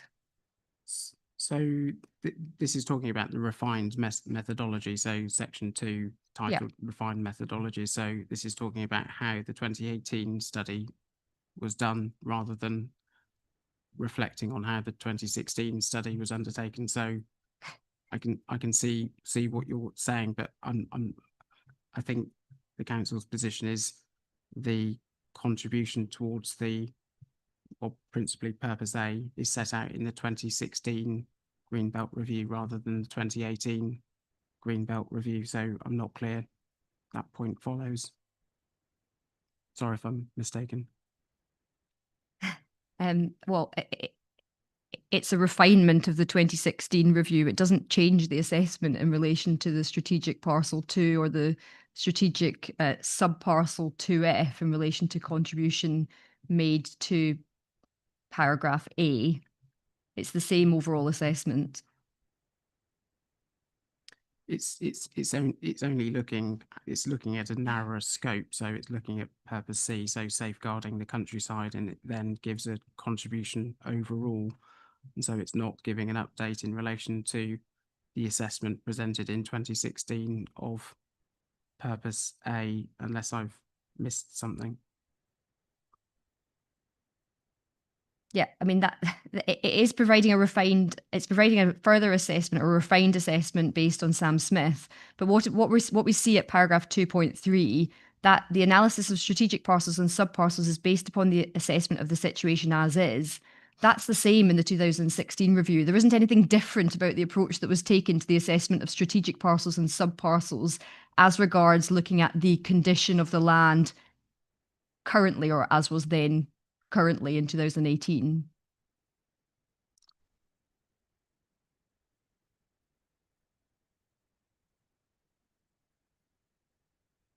It's paragraph 2.3 is, clear in my reading, that it's talking about the refined methodology rather than, if this was the methodology of 2016, we'd see it in the 2016 version rather than the 2018 version, which is looking at a more narrow scope in the assessment. So I'm not clear that that's okay, so your evidence is that the assessment of strategic parcels and subparcels in 2016 took into account development, but by 2018 it was only looking at development as is. Is that what you're saying?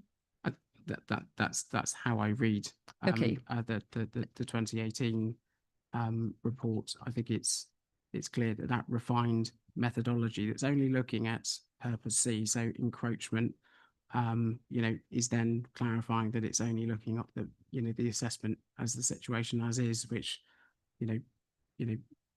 would appear to be sensible if you're only looking at encroachment.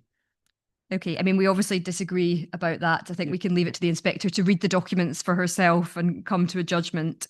Can we now look at the PPG on Greenbelt? CD. Yeah, no, I've got that. Just bear with me whilst I get to the same place.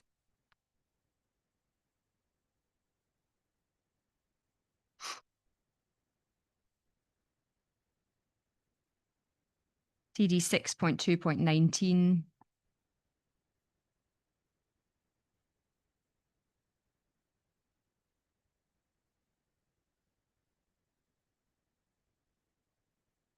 PDF page 4.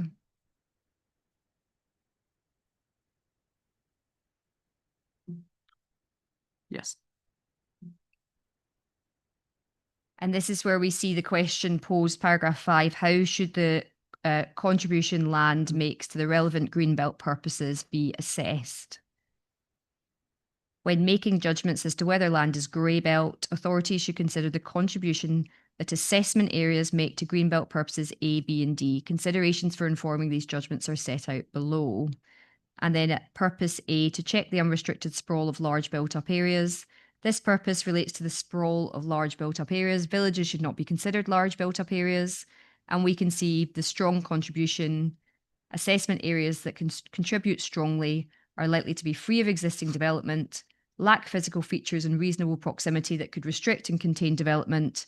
They're also likely to include all of the following features: be adjacent or near to a large built-up area, if developed, result in an incongruous pattern of development, such as an extended finger of development into the green belt. And we can see that there's also illustrative criteria or features set out in relation to moderate contribution and weak or no contribution. Do you see all of that? Yes, yes, I do. And your position, as I've understood it, is that the site makes a moderate contribution to purpose A, but not a strong contribution. Yes, that's correct. And it's a matter between us as to whether, when considering whether land makes a strong contribution to purpose A, one takes into account the appeal proposal or not. Correct? Yes, that's the difference between us.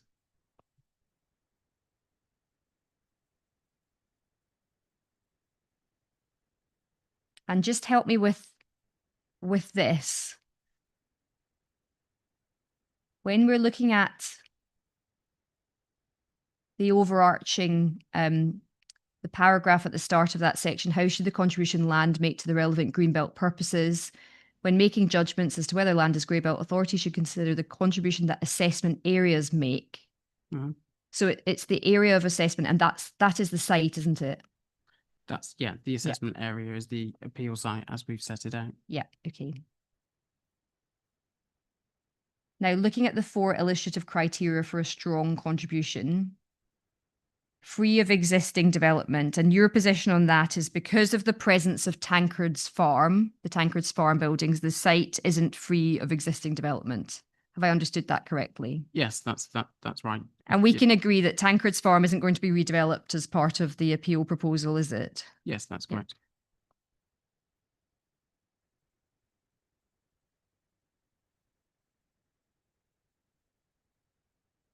And can we agree that it's appropriate for the inspector to consider whether the appeal site is free of existing development taken as a whole when considering whether or not the site meets this particular criteria?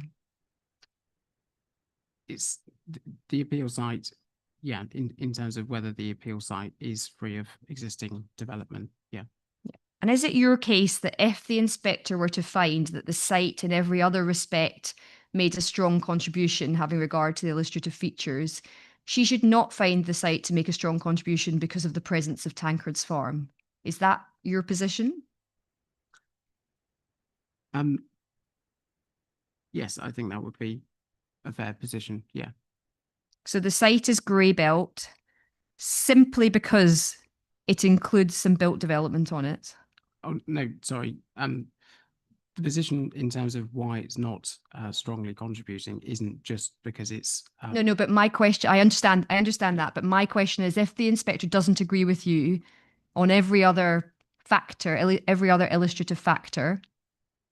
If she thinks if developed, the site would result in an incongruous pattern of development, if she agrees that there are not physical features in reasonable proximity that could restrict and contain development, are you saying that nonetheless she should find that this site does not have a strong contribution to Purpose A simply because of the presence of the Tankards Farm buildings? No. No, They're okay. illustrative features that obviously gives the decision maker scope to make their own decision in terms of how to apply those criteria and, you know, the balance to take. So no, it wouldn't be a determining point. Okay. So Tanker's Farm isn't the deal breaker if in every other respect the inspector considers the site to make a strong contribution to the purposes. No, Yeah, okay. the evidence is as I've set out in my evidence. Yeah, I appreciate that's not your Yeah. position, but I'm Yeah. positing a hypothetical to you. Yeah. Fine. Okay. And then the second criterion for us to consider is whether the site lacks physical features in reasonable proximity that could restrict and contain development. Now, Yep. let's have a think about physical features that would clearly restrict or contain development. And I'm thinking about a railway line. Do you agree that that would clearly, the presence of a railway line would clearly restrict development on one side of it? Yes, Yeah. that would be a feature. A motorway or an A road? Yes. So that's obviously at one extreme.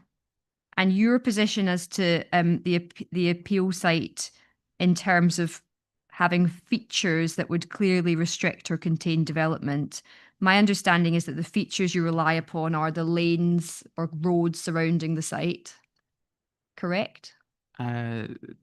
Nearly. The And the my- villages. my position is taking a comparable position to the council took in the release of Greenbelt, and so the defining features of the boundary include the roads that we talked about this morning, and so they are the features that were used and considered to be strong defining features by the council in the same way that they can and should be used in the same way here. And so I don't follow the argument that defining features that were fine for the council and considered okay by the examining inspector of the local plan to justify the release of and define those features, then why should they not also apply in the same way here, given that they're trying to achieve comparable objectives? Okay, well, let's have a look at that. In your evidence in chief, you referred to a particular paragraph within the council's development plan. And just before we get there, I don't recall that this argument regarding the council's approach to Greenbelt release in relation to east of Luton or in its development plan is coming from your proof of evidence. Is this a new point that you've considered in the run up to the appeal? We're responding to the evidence that's been presented to us in evidence in chief yesterday. Did you say we're responding? Yeah, the appellant. Okay, so was it your idea to run an argument about the east of Luton Greenbelt release, or was it someone else on your team? It was my idea. I reviewed the local plan and saw that paragraph 4.65 made reference to the same strong features, which is why it's been, you know, set out in the way. Okay, well, let's have a look at the local plan. I note that Miss Osmond Smith didn't take you to that particular paragraph in your evidence in chief.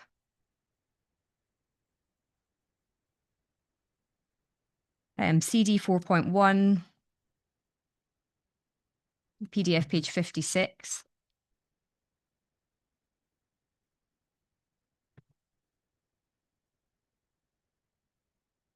Yep. Are you there, ma'am?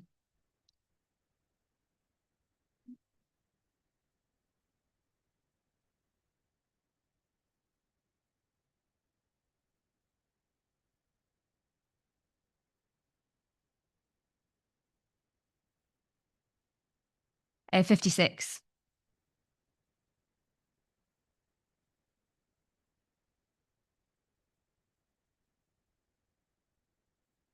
We can see paragraph 4.65, wherever possible, the inner boundaries of the greenbelt and rural area have been drawn around our settlements using strong features that provide clear defensible boundaries.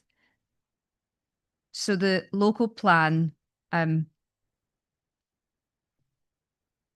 isn't saying that it considers, or that the council considers, that all boundaries of the greenbelt drawn around settlements have used strong features that provide clear defensible boundaries, is it? It's saying where possible, that's what's been done. Yeah, and I think in this instance you can see that the boundary follows the road, and that Sorry, which boundary? the boundary of the greenbelt release site, so the land east of Luton. East of Luton. Yeah. Okay, we'll come to that. The local plan refers to strong features. It doesn't provide a definition for strong features, does it? It doesn't, no. Nope. And can we go to policy SP19, PDF page 100?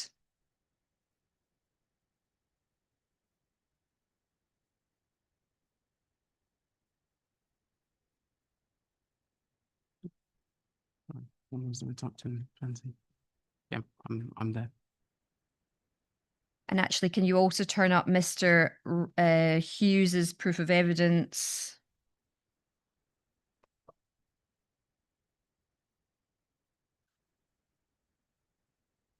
Appendix 1.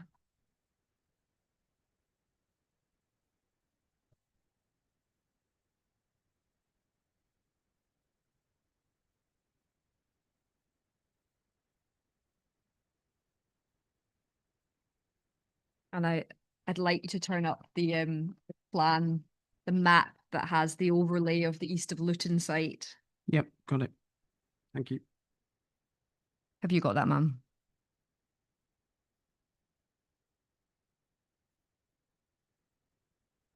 And we can see that the eastern boundary of the East of Luton site, that's the part of the site that runs along the side of Stony Lane, isn't it? Yes, that's right. Yeah. And we can see in policy SP19, PDF page 100,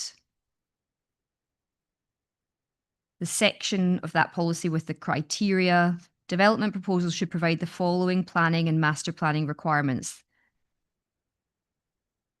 Criterion B, structural planting to create a sense of place, integration into the surrounding landscape, and to reinforce a long-term defensible green belt boundary to the east and mitigate landscape impacts. So that policy allocating the East of Luton development site considers that in order to reinforce a long-term defensible greenbelt boundary to the east, structural planting is required, doesn't it? Yes, that's what it starts with. The qualification would obviously be reinforce, doesn't mean create a defensible boundary. So it doesn't suggest the absence of one. It just says that what's there could be made stronger.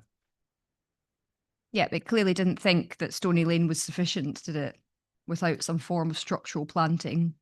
It was sufficient to provide the boundary of the green belt, and I having worked on a number of large scale residential schemes, it's not unusual for structural planting to be provided on the edge, particularly where that borders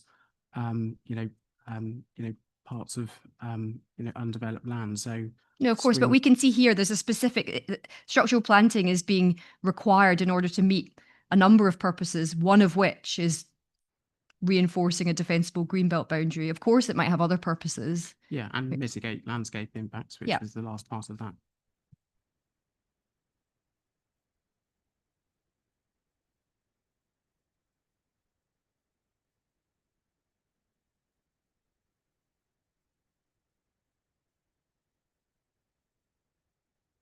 Okay, so on your case, the East of Luton, the allocation of the East of Luton supports your position as to defensible boundaries. The inspector can obviously take a view on that. I wanted to ask you about my understanding of your position is not just you're not just relying on East of Luton, you're also relying on the Heath and T green as settlements that would provide a form of defensible boundary or contain and restrict development. Is that fair? Or Yeah, is your case now that you're simply relying upon the East of Luton allocation? No, it follows the same logic that those roads and features listed in my evidence can provide the type of defensible boundary envisaged in the PPG criteria. Yep, so it's roads and it's the settlements. Now, what proportion or percentage of the western edge of the appeal site does T green comprise? I wouldn't like to estimate off the top of my head. I think it's Maybe less than 10%, less than 10%? Would that be fair? yeah, possibly Yeah. maybe slightly more than that. And the heath, in terms of the eastern edge, something similar, maybe a little bit more. Yeah, possibly those. Yeah. Yeah. So to the extent that settlements would contain or restrict development, that would only be for a very small percentage of the edge of development, looking at the site overall, wouldn't it? But those features are a small, you know, they're a small part of the features that are listed out in terms of what are, you know, the features that would restrict or contain development. Okay. And then we've got lanes, we've got roads, we've got the settlements. And in relation to the part of the northern boundary of the appeal site, there isn't any road, is there?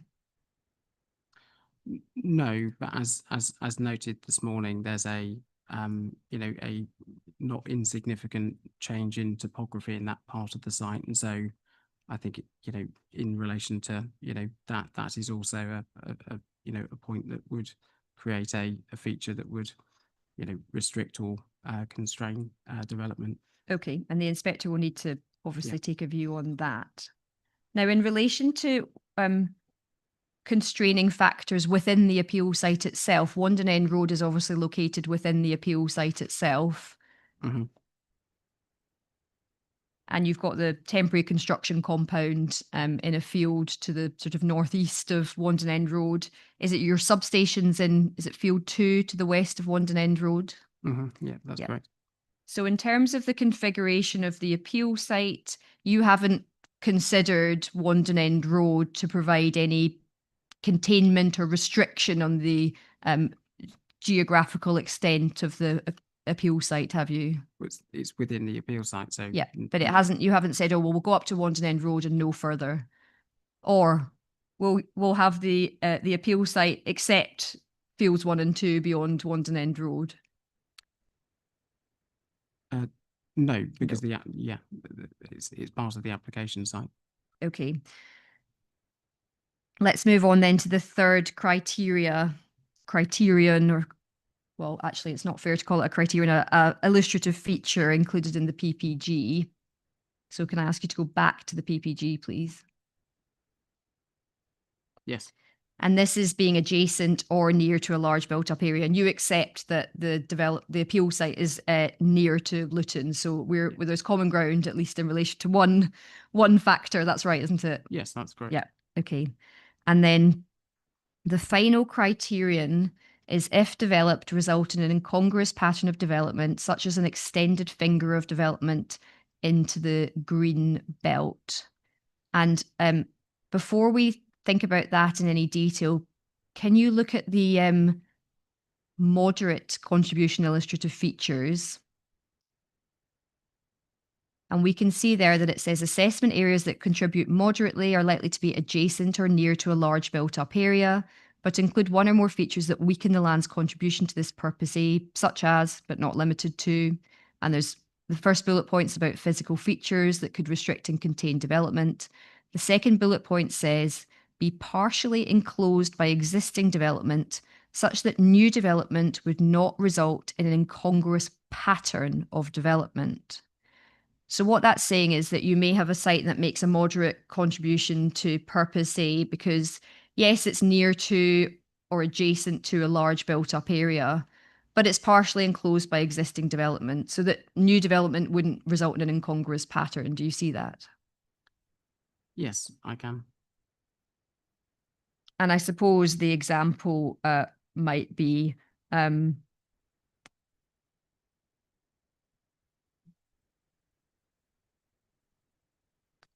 housing development that already protrudes out from what's otherwise the urban edge of a particular large settlement. Mm-hmm. And your site is next door to or adjacent to that particular housing development, and therefore further developing out wouldn't be an incongruous pattern. Do you see the logic of that? I can Yeah. see the logic of that. I think it's a more logical argument if you're talking about the same type of development. So if you're talking about existing residential development and you're proposing further residential development, then I can see that sort of follows. Well, that's not what the PPG says, is it? It's not talking about particular forms of development.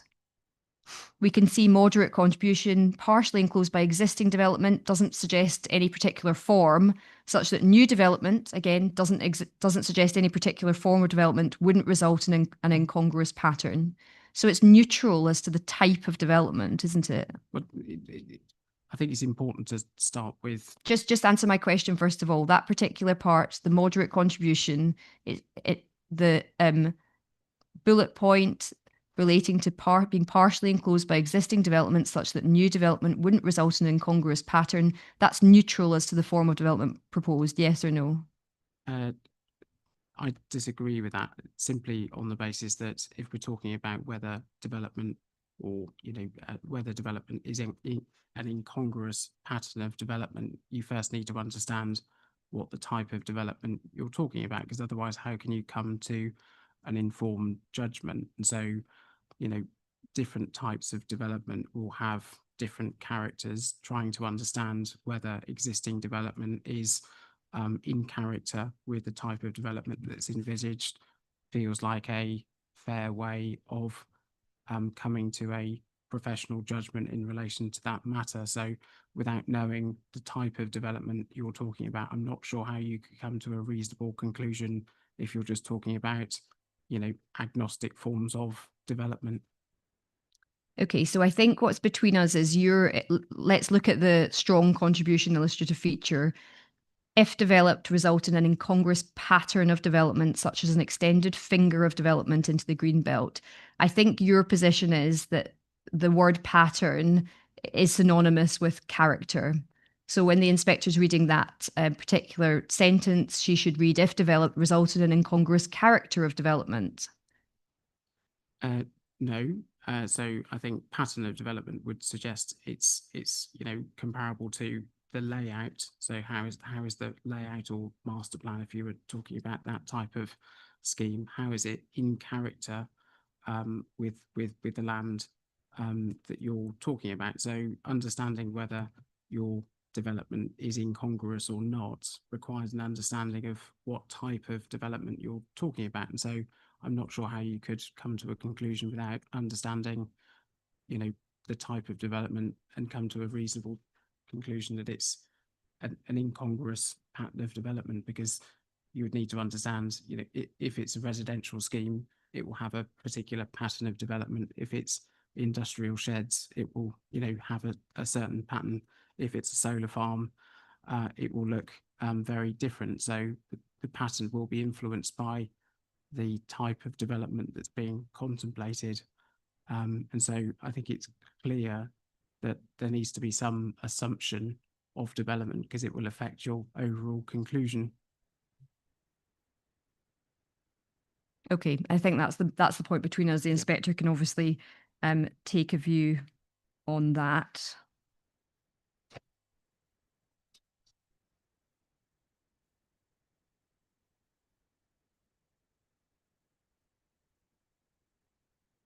Just before we move on, can we look at just an earlier part of that same section of the PPG? Yeah, of course. Paragraph 1, why should authorities assess their green belt to identify grey belt land? Hang on a second, sorry. Oh, yeah, yep, I've got that. As set out in national policy, the review and alteration of greenbelt boundaries should take place where necessary as part of the plan making process.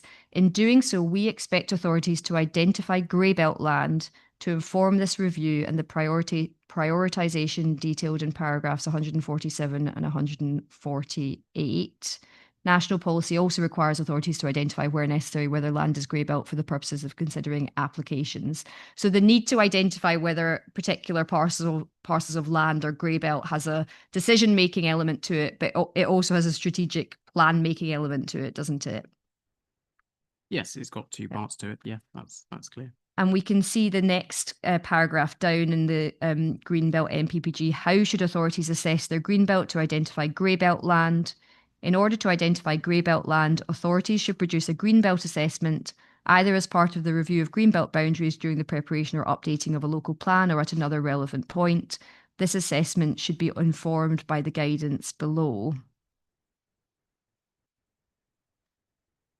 Greenbelt assessments, the next paragraph. Greenbelt assessment should also inform the preparation of spatial development strategies, where these will be setting the strategic context for land release. Just help me with this. When a local planning authority is undertaking a strategic greenbelt assessment, during which or as part of which they're now told to identify whether or not land is in the grey belt, presumably on your case, that would involve the authority identifying a number of different forms of development that might come forward or could come forward, and saying, well, if housing were to be proposed on this land parcel, that would be grey belt. But if it's employment, it's not grey belt. If it's renewable energy, it's not grey belt. So the same parcel of land may or may not be grey belt for the purposes of a strategic green belt review, having regard to the prospect of some theoretical future form of development. Is that your position? It's slightly different to that. I put the position that it's, you know, possible looking at the PPG that you could reach a conclusion that a residential development isn't on grey belt land versus a solar scheme is grey belt, because of their very different development characteristics. And so I think it's possible to reach a conclusion. I think in answer to your point about, you know, what local authorities might do in relation to that strategic review to identify greenbelt land, you know, it's relevant to flag that, you know, this local authority, similar to many other local authorities, don't, you know, plan or allocate sites for energy infrastructure. So you wouldn't expect that to be sort of taken into account, because they're not sure in terms of where suitable sites that have existing grid capacity would be. So when you're dealing with something that's locationally constrained, you know, those types of evidence-based documents are, you know, arguably going to be harder for a local authority to undertake. So simple answer is yes, I think you could reach two different conclusions, considering two different types of development. That doesn't necessitate lots of different greenbelt reviews for the same piece of land. It just means that, you know, greenbelt assessments, as local authorities have undertaken them, can be updated to reflect the PPG criteria, and you can then look on a case-by-case basis in relation to types of developments that are characteristically wholly different to what's been taken into account as part of those assessments. Okay, well, help me with this. Sabina, local authorities undertaking a strategic green belt review. It's looking to identify land that's in the grey belt. How does it do that? How is it going to do that on your approach? How will it know whether a parcel of land is within the grey belt? By defining the types of development it's anticipated and assessing it on the basis in a similar way to the 2016 review has been done, but clearly on the basis that it's for the types of development that the methodology says it's been premised on. So that's in relation to housing and employment development, and so that would feel like a reasonable basis to reach at this point. And the local planning authority wouldn't know what the particular character of a development proposed might be. It wouldn't know exactly where particular forms of built development were going to be put on a particular site. It only knows that at the point at which it gets to an application stage. So on your case, I'm not sure that's true. And so, you know, for example, if you look at the SLAB process, so the strategic land availability assessment process, you know, the local authorities through the plan making process are, you know, readily capable of looking at whether, you know, potential land is capable of accommodating the type of development in broad terms, you know, for housing and employment sites in that way. So I don't think it radically changes what local authorities need to do. They don't need to design schemes specific to that point. And so I don't think this is a onerous task. It's clear that it's about updating the reviews to reflect the grey belt criteria set out in the green belt PPG guidance. okay, just a few points on timeline. We know that the grey belt was introduced in the 2024 MPPF, which was published, I think, on the 12th of December of last year. Yes? December last year, it doesn't matter the particular date. Your appeal was submitted on the 16th of January of this year, is that right? Yes, that's correct. Yeah. Let's have a look at your statement of case. CD 8.1.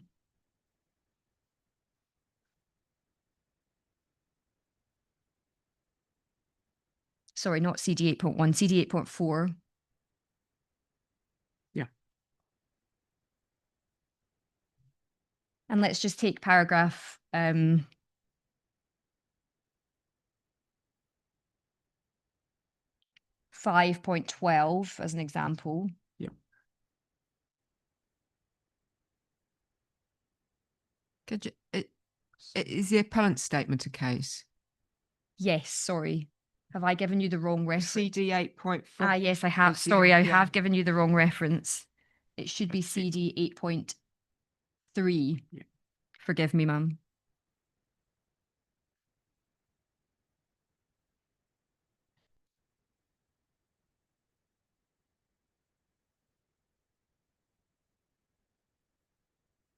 Are you there now? And if we can have a look at PDF page 19, paragraph 5.12. When the appeal was made, it was your position, wasn't it, that the proposed development is by definition inappropriate development in the green belt and shouldn't be approved except in very special circumstances. That's right, isn't it? Yes, that's correct. Yeah. So at the point at which the appeal was made, you didn't consider that the appeal site fell within the definition of grey belt based upon the new MPPF, did you? I hadn't fully considered it. You hadn't fully considered it? No. But you had thought about it, clearly. Because you mentioned grey belt within the statement of case, paragraph 4.13, PDF page 13. Yes. I don't want to raise problems, but I've got different page numbers again. I've only got 7 pages. Oh dear, that doesn't sound quite right. Let me just, I've got.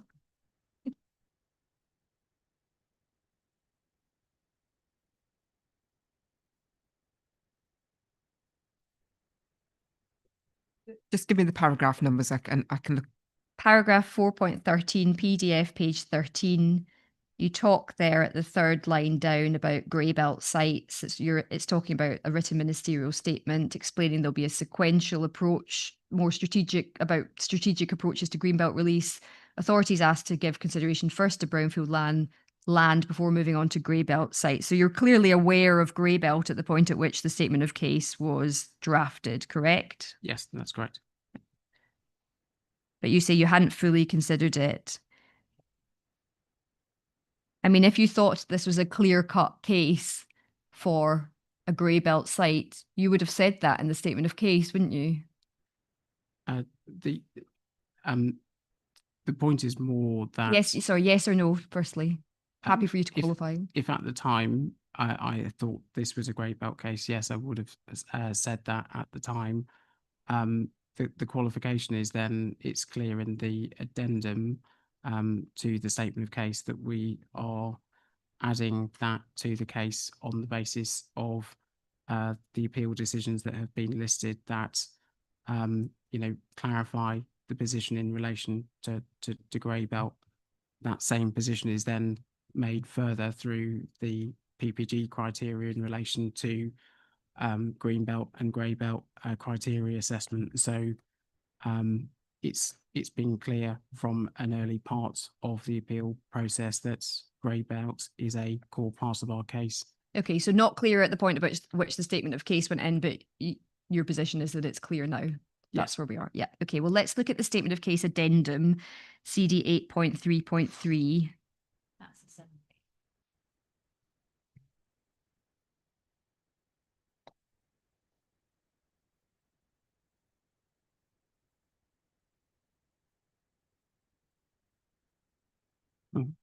EDF page 2.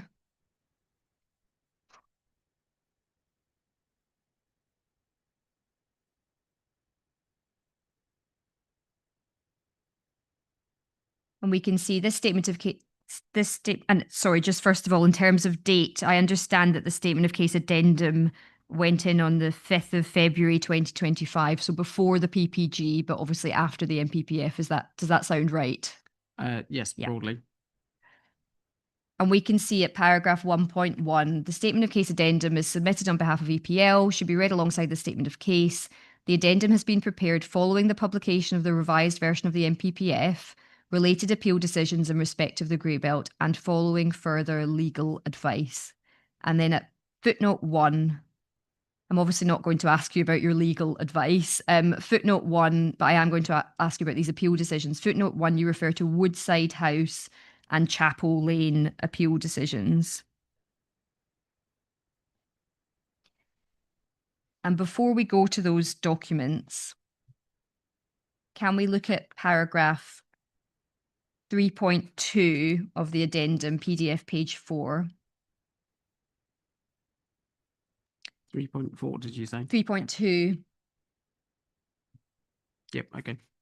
says the appeals, this is under a heading entitled Purpose A to check the unrestricted sprawl of large built-up areas, and you say the appeal site is located on the eastern settlement edge of Luton. It is not immediately adjacent to the large built-up area. Instead, it's surrounded on all sides by agricultural land, residential buildings and woodlands. So at that point, part of the reason why you were saying that the land is, or the site is in the grey belt, was because you didn't consider it to be immediately adjacent to the large built-up area. That's right, isn't it? Yes. Yeah. And obviously we know now that the PPG criterion relates to being adjacent or near to. And you've very fairly, you accept that the site is near to Luton. So the point that you make at paragraph 3.2 regarding the location of the site in relation to Luton, that point's fallen away, hasn't it?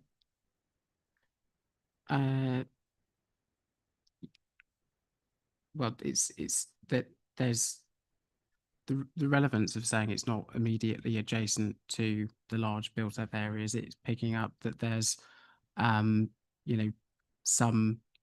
open fields, woodlands and things in the intervening space between the existing built-up area and the appeal site. So it's a relevant factor in terms of being able to say whether it's a type of sprawl because it's not adjoining the large built-up area, and we've then clearly added to the evidence set out within my proof in relation to whether the type of development is a type of development that could contribute towards sprawl itself in any instance. But and that's the point about harm, whether or not the appeal proposal would cause harm to a particular greenbelt purpose. But we're just on whether the site contributes strongly to purpose A. Two different considerations, aren't they? Yes. Yeah.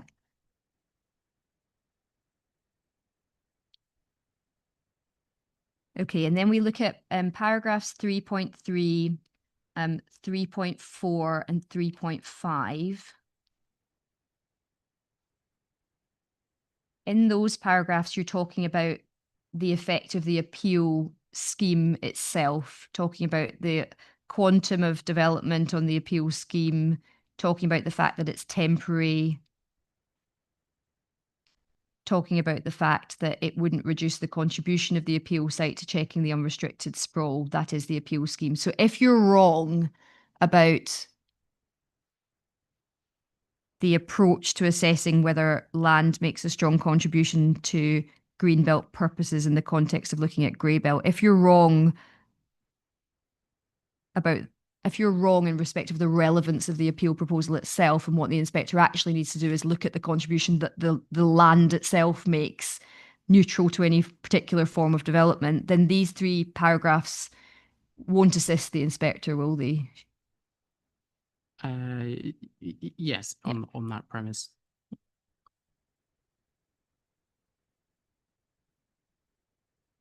And I just note in passing, in the statement of case addendum, paragraph 3.6 on the same page,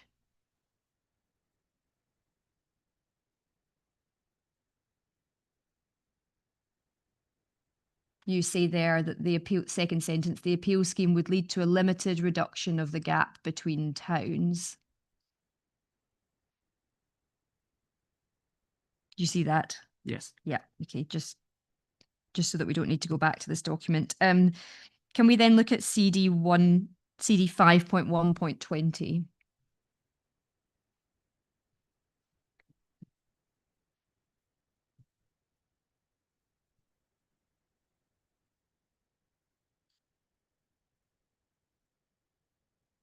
Yes. And this is the Woodside House decision. This is one of the decisions that you relied upon as forming the basis for your change in position from the site's inappropriate development in the green belt to the site's grey belt. And we can see that this is a decision. The decision date for this is the 10th of January 2025. So post new MPPF, but pre PPG. Yep. And we can see that the development in the bullet points at the top of page 1, the final bullet point, the development proposed is a demolition of an existing dwelling, garage and outbuildings, and the construction of 2 detached dwellings and a detached garage. So that's the context for the appeal. Do you see that? Yes. And then can we look at page 4, paragraph 22.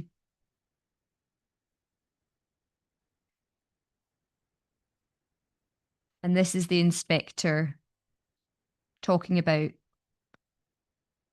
the effect of the proposed development on the unrestricted sprawl of large built-up areas. And what's said is this: the proposed development would be contained within the existing boundaries of the dwelling plot and wouldn't result in unrestricted sprawl of large built-up areas, merging of towns, nor affect the setting and special character of historic towns.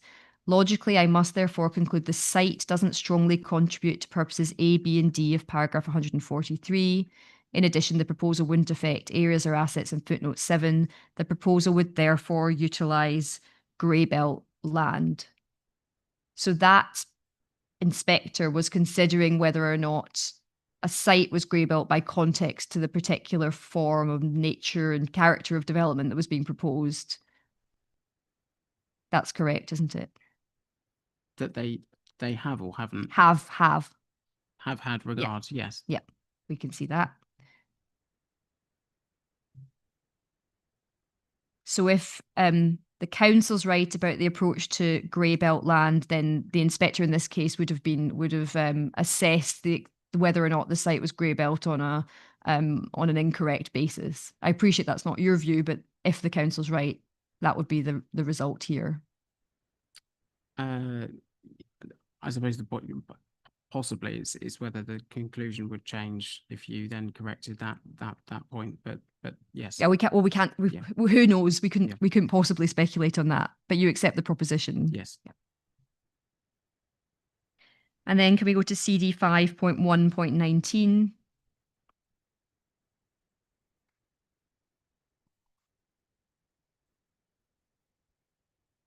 This is land off Chapel Lane. And we can see that's a decision of the 13th of January of this year. So the same position, post new MPPF, but pre-PPG. And again, the bullet points at the top of the page, we can see that this was a battery energy storage facility development proposal. Yep. Can I ask you to go to paragraph 24?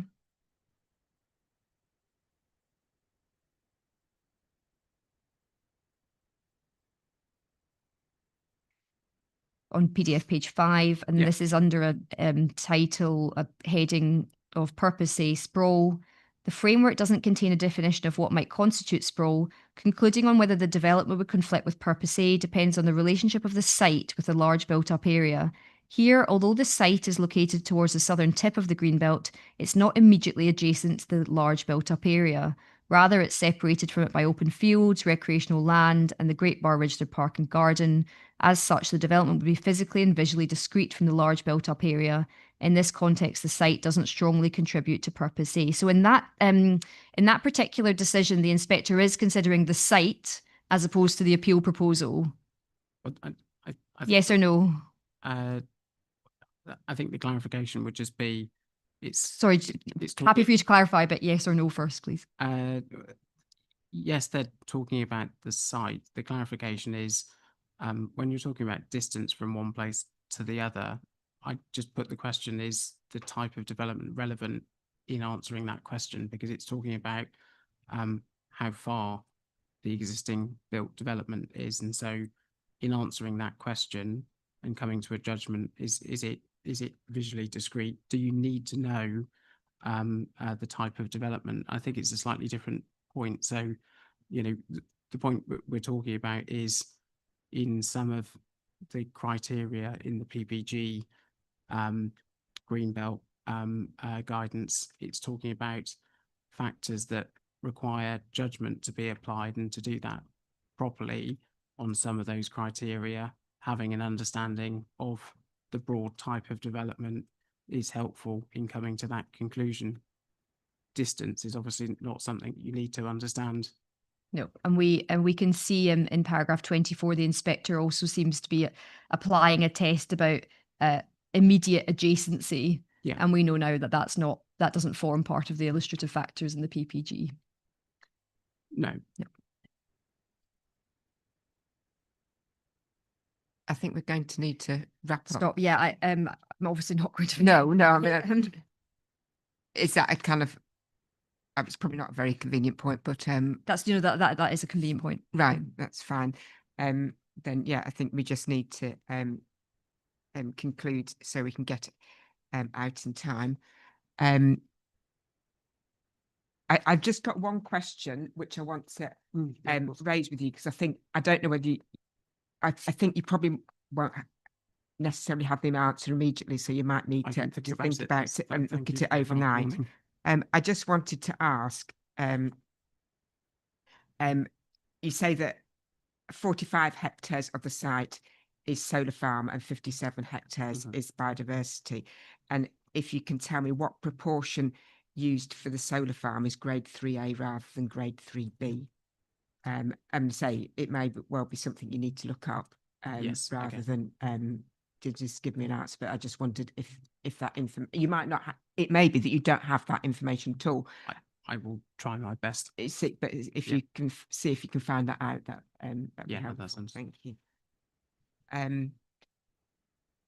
So can you give me a rough idea of how long you? I mean, I'm not going to hold you to the minute or anything like that, but just in terms of just trying to sort out the site visit, I think probably an hour. Right. Yes. Something like that. Yeah. That's fine. Maybe less. Yeah. But I'd rather be on the safe side and say an hour. So if we say an hour, I'm thinking probably about half an hour conditions. I don't know. With the I mean, we're virtually there. I think I've got a couple of things I need to pick up. Yeah, so I'll happy to be led by Sarah at the council, but I think from my perspective, we're content with your changes. So the amount of time is how many questions you've got. Yeah, for us. I've only got a couple. Okay, so. Yeah, I did reply to your email this afternoon, Matthew. A couple of little bits, but yeah. Okay. Right. So yeah. So I mean, that would take us up to about 11. So, oh yes, yeah, yes, thank you. Good point. So yeah, so we're talking, so probably at least 11:30ish. We could start at 9 o'clock. We could do. Only if you are happy to and others Yes. are, but I'm just wondering about whether whether it's not been, because it's not been kind of publicised that we're starting at 9 o'clock. Whether that's okay, because if people kind of and yeah, no, we'll leave it at 9:30 just because I say I don't want to be any kind of procedural unfairness of people not knowing that it's at 9:30. I mean, that still gives us plenty of time for the site visit, even if it's going to be baking hot whilst we do it. So how long does it take to get out to the site from here? Because I think I got kind of vaguely lost on the way back. Because I was trying to find viewpoint 5 on the way. So if I'm going to do that on an unaccompanied basis, if I can have the what 3 words point to try and help me find it, because I got completely lost. About half, yeah.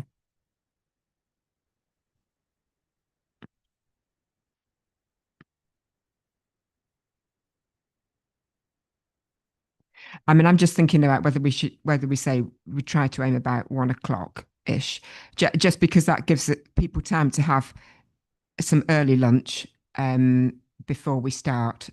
Given that, well, I might be there for quite a long time, even if not everyone else is. So, and is the suggestion that we meet at Tankard's farm? I think I saw that somewhere, because that's the best place to park.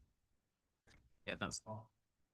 Yes, well, I'm assuming, I mean, I'm going to be there, so at least one person from your side, and at least one person from your side.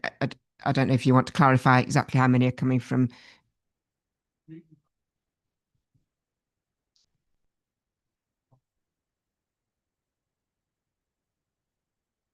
Right. And there's 2 people from the residents group that want to be there. So yeah, if we park at Tankard's farm then, and I think that's probably about as much as we can arrange at this point.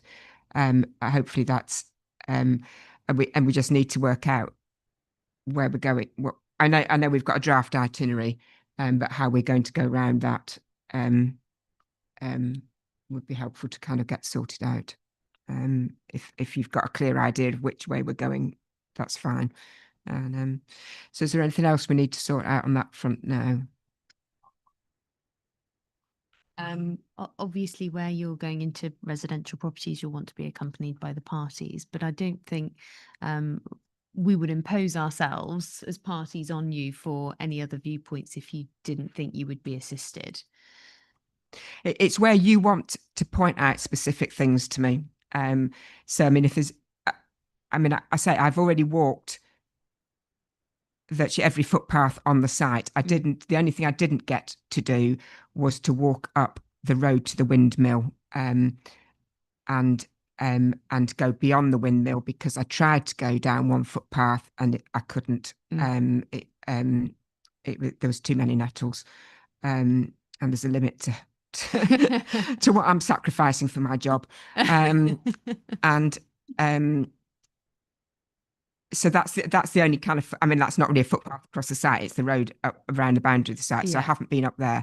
I say I've walked quite a few, but I'm happy to go back, because obviously there's things that people have raised during things that I may want to look at. So and you may want to point out. So it's a matter of where you want to point things out to me specifically to make sure I've noted them, is where now. And in terms of the people's houses on other sites, I have been left to go into those houses on my own rather than take a gaggle of people into everybody's house.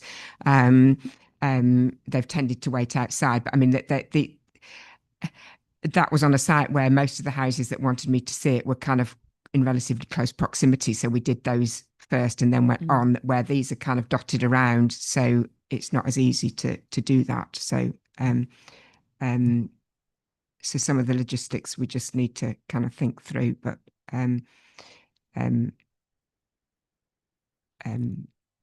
yes, so I can't give a specific time to the houses as to what time will arrive. I mean, there's one in T Green, I think from memory, which is really neat. It's obviously probably the nearest to Toncards Farm. But I think if they're just prepared in terms, if you can give the message on, I'm talking to the lady at the back, that I will be there in the afternoon, but I can't give much more time than that. As long as that's, I know that it's like waiting for a delivery man and they never come when you want them to come, do they? But that's about best as I can give them. And thank you. So unless there's anything else, I'll see you all. Oh, Sarah, have you? Can I just say that Mr. Morris and Mr. Reynolds have produced a new table. All right, super. So I've printed them out. But do you want that to replace inquiry document 1 or be a new document? I think if this is the combined agreed position, I think that's a new one. Yeah. Okay. Thank I'll you. hand them out. Thank you. So other than that, I'll see everyone tomorrow at 9:30.